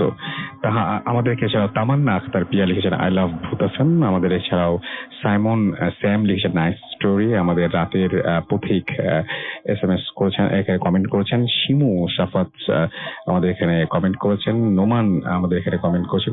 দেখতে পাচ্ছি সাইমন, স্যাম, অন্তর, এছাড়াও কাউসার আহমেদ, শামীম আহমেদ, সাদ্দাম হোসেন, তামিদ রহমান, আশরাফুল আলম আশিক সহ আরো অনেকে। এছাড়াও দেখতে পাচ্ছি আমার যে পেজটা রয়েছে সেই পেজেও অনেকে কমেন্ট করেছেন, এবং দেখতে পাচ্ছি আশিক রহমান, অ্যাঞ্জেল, সুমাইয়া, মেহেদি হাসান, প্রবোধ, এছাড়াও আমিনুল ইসলাম, অমিত, বিডি ফয়সাল, এমডি সাদ, ব্ল্যাক, শফিকুল আলম, বনি, মুহিন জোহান, এছাড়াও মাহবুব জোহায়েদ সহ আরো অনেকে আমাদের এখানে কিন্তু কমেন্ট করছেন। যাই হোক, আপনারা যদি কমেন্ট করতে চান তাহলে আপনারা চলে যান আমাদের ফেসবুক পেজগুলোতে, এবং আমাদের ফেসবুক পেজের অ্যাড্রেস হচ্ছে www.facebook.com/radio.furti এবং www.facebook.com/bhutfm.russell। আমরা চলে যাব আমাদের পরবর্তী অতিথির কাছে। আপনার নামটা প্লিজ একটু বলবেন, তারপর আপনার ঘটনায় যাব, এবং আপনি একটু সেই সাথে বলবেন যে আপনি কোথা থেকে এসেছেন। হ্যালো লিসেনার্স, আমি জুলফিকার হোসেন, আসছি মিরপুর 2 থেকে। চলে যাই ঘটনায়। আমি সরাসরি আমার ঘটনায় চলে যাচ্ছি ভাই। এই ঘটনাটা টোটালি ব্ল্যাক মিউজিক সংক্রান্ত। তো এই ঘটনাটা ঘটেছে এই রিসেন্ট 2 মাসের মধ্যে। এই ঘটনাটা হচ্ছে আমার বন্ধুকে নিয়ে। আমার বন্ধুর নাম শুভ। ও বর্তমানে প্রচন্ড আকারে সিক আছে, কারণ ওর 3 মাস আগে থেকে ও প্রচন্ড আকারে অসুস্থ হয় রাসেল ভাই। তো অসুস্থ হওয়ার পর থেকেই ওর স্বাস্থ্যটা এতটাই নষ্ট হয়ে যায় যে কেউ ডাক্তারকে বারবার দেখানোর পরে বিভিন্ন ভাবে টেস্ট, বিভিন্ন কিছু করা হয়, অনেক ধরনের ওষুধ খাওয়া হয়, কিন্তু কোনোভাবেই সে সুস্থ হয় না। তো এইরকম অসুস্থ থাকার কারণে ও এক পর্যায়ে ওর আম্মা ওকে বলে যে অনেকদিন ধরে চিকিৎসা করাচ্ছি, এত টেস্ট করাচ্ছি, এটা করাচ্ছি, ওটা করাচ্ছি, কোনো কিছুতেই কাজ হচ্ছে না, তো আমরা একটা হুজুরকে দেখাই। তো হুজুরকে পাশেই একজন হুজুর ছিল, নাম সাগর হুজুর। তো সাগর হুজুরের কাছে ও আর কি ওকে নিয়ে যাওয়া হয়। নিয়ে যাওয়ার পরে সাগর হুজুর যেটা বলেন যে তোমার হাতটা আগে মেপে দেখাও। তো 2 হাত যখন এক করে দেখে যে বাম হাতের নখটা বাম পাশের কোনোই নখটা অনেকটা ছোট। তো তখনই সাথে সাথে হুজুর ওনাদের বলে যে তোমাকে মানে ব্ল্যাক ম্যাজিক করা হয়েছে, মানে নষ্ট করা হয়েছে, গ্রামের ভাষায় যেটাকে বলা হয় নষ্ট করা হয়েছে। তো ঘটনাটা জানার জন্য, ডিটেলস জানার জন্য আর কি হুজুর একজন জিনকে হাজির করার পরে সেখান থেকে জানে যে এই শুভটা আসলে অনেক ছিল, অত্যাচারী ছিল। ও চাচা নেতা থাকার কারণে অনেক ছেলেকে মারধর সহ দেখা যাচ্ছে রাত 2টা-3টা পর্যন্ত জেগে থাকতো, এবং পাশে বাড়ির পেছনে যে পেছন সাইডটা যেটা পুকুর মাঠ বাড়িটা ছিল, ওইখানে রাত্রেবেলা 2টা-3টার সময় উঠে লাইট মারা বা বড় বড় লাইট, বিদেশি যেসব লাইট গুলো থাকে না, ওই লাইট গুলো আর কি মারতো, পাশাপাশি ঢিল ছুটতো, মানে ইচ্ছা মতন যা খুশি তাই করতো। তো এক পর্যায়ে ওইখানে থাকতো হচ্ছে এক ধরনের মানে পরেশগারী কিছু জিন থাকতো রাসেল ভাই। তো জিনগুলো হচ্ছে মানে অনেক ভালো হওয়ার কারণে ওর কোনো ক্ষতি করেনি, বাট যখন ও এত অত্যাচার করে সেই সময় আর কি ও এইসব অত্যাচার করার কারণে ও কোনো এক সময় ওর ওয়াইফকে নিয়ে পাশের গ্রাম থেকে বাইকে করে আসতেছিল। তো আমাকে দেখালো এবং বলল যে দেখ আমার এইখান থেকে হাতের নখ থেকে মানে বাইক ছেড়ে আসার সময় হঠাৎ করে হাতের নখে ব্যথা পেল। তো এই ব্যথাটা পাওয়ার কারণে ও ব্রেক করে বাইক থামিয়ে ওর ওয়াইফকে বললো যে এটা আমার কেন হইলো। এখন দেখে যে হাতের মাথা, এখানে বলে তো বুঝতে পারবে না আসলে কেউ। আমি বলি যে বৃদ্ধাঙ্গুলির ওপরের যে অংশটা, ফিঙ্গার টিপ যেটাকে বলে আর কি, তাই না, ওইটা একটু ওপরের অংশের দিকে, হ্যাঁ ওই জায়গাটা উপরের অংশটা মানে কেটে গেছে, মানে অটোমেটিক দেখতে পাচ্তেছে যে বাইক থেকে ব্রেক করে সে দেখলো যে আমার হাতের বৃদ্ধাঙ্গুলির খানিকটা কাটা এবং রক্ত পড়তেছে। তো ও মানে অবাক হয়ে গেল যে কি ব্যাপার, আমার কোথাও অ্যাক্সিডেন্ট হলো না, কিছু হলো না, হঠাৎ করে নখ কেটে গেল। তো এই নখটা কেটে নিয়েছিল রাসেল ভাই ওই যে জিনটা। হ্যাঁ, ওই সময় মানে অন্ধকারের মধ্যে দিয়ে বাইক চালিয়ে আসতেছিল তো, গ্রামের রাস্তা যেটার মধ্যে কোনো বিদ্যুতের আলো রাস্তায় নেই, যার কারণে ধম করে ওইখান থেকে হাত থেকে ওইটা কেটে নিয়ে সরাসরি ওই জিনই ওকে ব্ল্যাক ম্যাজিক করে ওকে মেরে ফেলার চিন্তা ভাবনা করছে আর কি, মানে বেশি ডিস্টার্ব করার কারণে জিনটা এটা করছে। তো এখন এই তারপরে হুজুর যে এই সবকিছু খোঁজ পেলো আর কি এই হুজুরের কাছ থেকে, যে হুজুর সবকিছু আরেক জিনকে হাজির করে সেই জিনের মাধ্যম দিয়ে সবকিছু জানলো আর কি। তো এখন মানে মূল ব্যাপারটা হচ্ছে যে এত ডাক্তার এত কিছু করা হলো, কোনো কিছু হইলো না। এখন যে জিনের মাধ্যম দিয়ে কি তাবিজ পরে ওকে দেওয়া হয়েছে, এখন গলায় পরায় রাখা হয়েছে যেটা। তো এখন আস্তে আস্তে সেরে উঠতেছে আর কি। গত 15 দিন থেকে ওই তাবিজটা করার পর থেকে আস্তে আস্তে এখন ও একটু সুস্থ। তবে আমাকে বলতেছে যে ওর দোকান পাশে যেখানে যেত ওর শরীরের মধ্যে সারাক্ষণ যন্ত্রণা করতো রাসেল ভাই, মানে এতটা অস্থির থাকতো যে ও ওনার ওয়াইফের সঙ্গে সারাক্ষণ ঝগড়া করতো। মানে এইটা হওয়ার পর থেকেই প্রচন্ড ঝগড়া, মায়ের সঙ্গে খারাপ ব্যবহার। এবং এছাড়া তো এর আগে তো ওরা ডাক্তারও দেখিয়েছিল এবং ডাক্তারের কাছে যেও কোনো রোগ হয়নি এবং রোগ ধরা পড়েনি। এবং আপনি যেটা বলছেন সেটা হচ্ছে যে তাকে প্রথমে যেটা কবিরাজ বলেছিলেন সেটা হচ্ছে দুটো হাতের আঙুল, অর্থাৎ কনিষ্ঠ যে আঙুল সেই আঙুলটা আছে কিনা, দুটোর মধ্যে কোনো ছোট বড় আছে কিনা। তার মানে যেটা আপনি বলছেন যে কবিরাজের কথা অনুযায়ী যদি একটা আঙুল আর একটা আঙুলের সাথে ছোট হয়ে যায় তাহলে বুঝতে হবে যে সেটা ব্ল্যাক ম্যাজিক করেছে। এটা আমি জানতাম না, আজকে আপনার কাছে শুনলাম। And thank you very much for your story. আমরা চলে যাব আমাদের পরবর্তী অতিথির কাছে এবং তারপরে আমরা আবারও ফিরে আসবো। আমরা এই মুহূর্তে আবারও দিনারকে নিয়ে এসেছি। দিনারের কাছে একটা ঘটনা রয়েছে যে ঘটনাটা আমরা শুনবো এবং তারপরে আবার আপনাদের সাথে আপনাদের SMS এবং আপনাদের কমেন্ট করে নিয়ে ফিরে আসছি। চলুন শুনাছি দিনারের সেকেন্ড যে ঘটনাটা সেটা। ইয়াসির ভাই, আমি এখন যে ঘটনাটি শেয়ার করছি এটা আমি আমার ফ্রেন্ড আসলামের মুখ থেকে শুনি। তো ঘটনাটি ওর বাবার সাথে ঘটে। তো আসলামের বাবার নাম হচ্ছে মোতায়ের হোসেন। তো আঙ্কেল ওকে যেভাবে শেয়ার করে আমি ঠিক ওভাবে বলছি। তো একদিন সকালবেলার কথা, তো সেদিন সকাল থেকে বৃষ্টি হচ্ছিল। তো আঙ্কেল ওনার কারখানায় যায়। তো কারখানা থেকে কাজটা শেষ করে উনি দুপুরবেলা বাসায় ফিরেন লাঞ্চ করার জন্য। তো লাঞ্চ করার জন্য উনি বাসায় ফিরে যেটা শুনতে পান যে ওনার যে ছোটবেলার যে বন্ধু ছিল পাশের এলাকায় থাকতেন উনি মারা গেছেন। তো উনি জাস্ট দুপুরে লাঞ্চ করে উনি আর কারখানায় না গিয়ে উনি সেই মৃত বাসায় চলে যায়। তো উনি মৃত বাসায় যায়, গিয়ে দেখে ওনার ফ্রেন্ডের লাশ। তো উনি তখন ওনার ফ্রেন্ডের ছেলেকে জিজ্ঞেস করে যে ওনার লাশ কি ঢাকায় মানে দাফন করা হবে নাকি ওনাদের হোম ডিস্ট্রিক্ট বরিশালে নিয়ে দাফন করা হবে।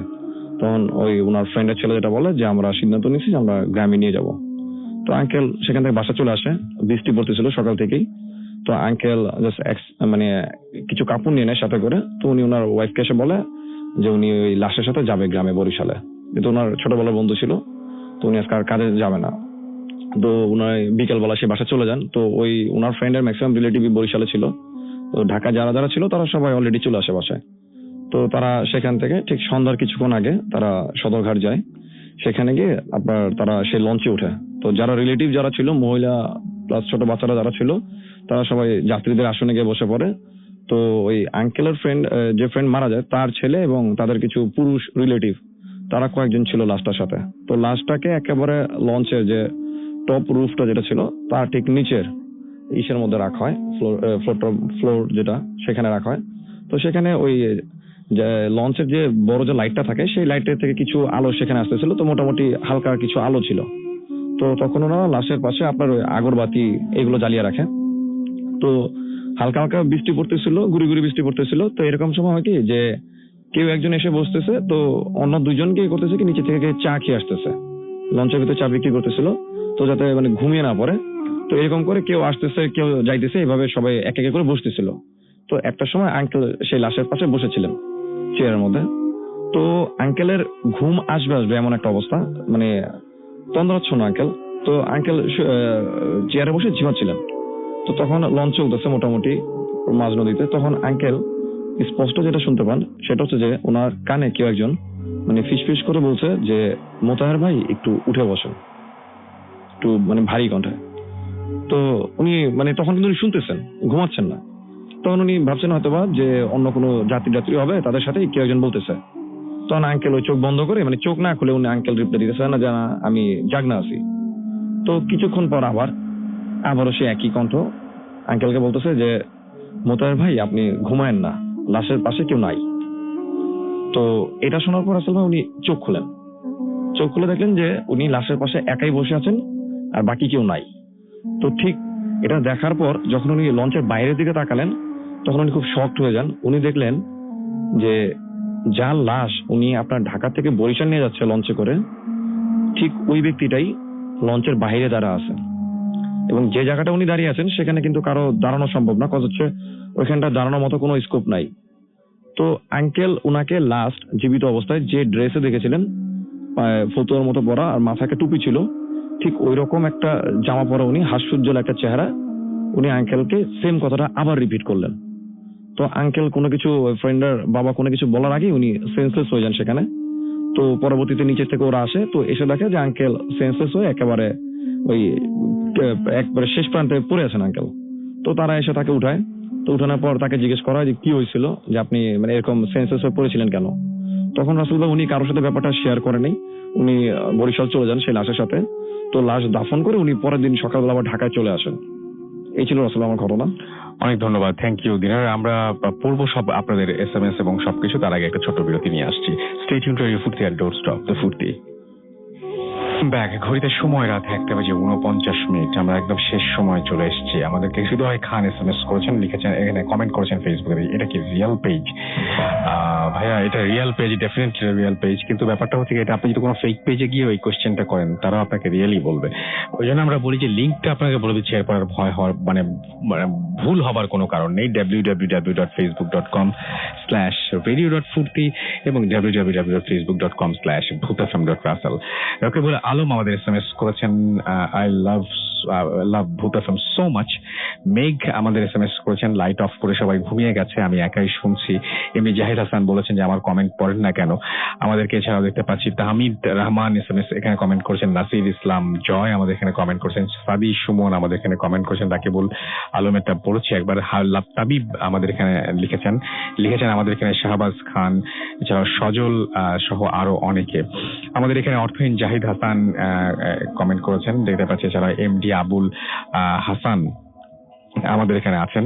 আমাদের সাথে রয়েছেন আরশাদ আইয়ুব, লিখেছেন রাসেল ভাই হোপ অল ইজ ওয়েল এবং tonight Bhoot FM is awesome. Thank you very much আমাদের সাথে থাকার জন্য। আমাদের কিছু মেহেদি হাসান লিখেছেন ছিলাম আছি থাকবো, এটাই অনেক মানে অনেক ইন্সপায়ারিং এই জিনিসটা, এই কথাগুলোই। আমাদেরকে দেখতে পাচ্ছি যে না বলা ভালোবাসা আমাদের এখানে রয়েছেন ভূত FM, তার ফেভারিট শো। এছাড়া আমাদের ওয়াসিফ নওয়াজ এখানে কমেন্ট করেছেন।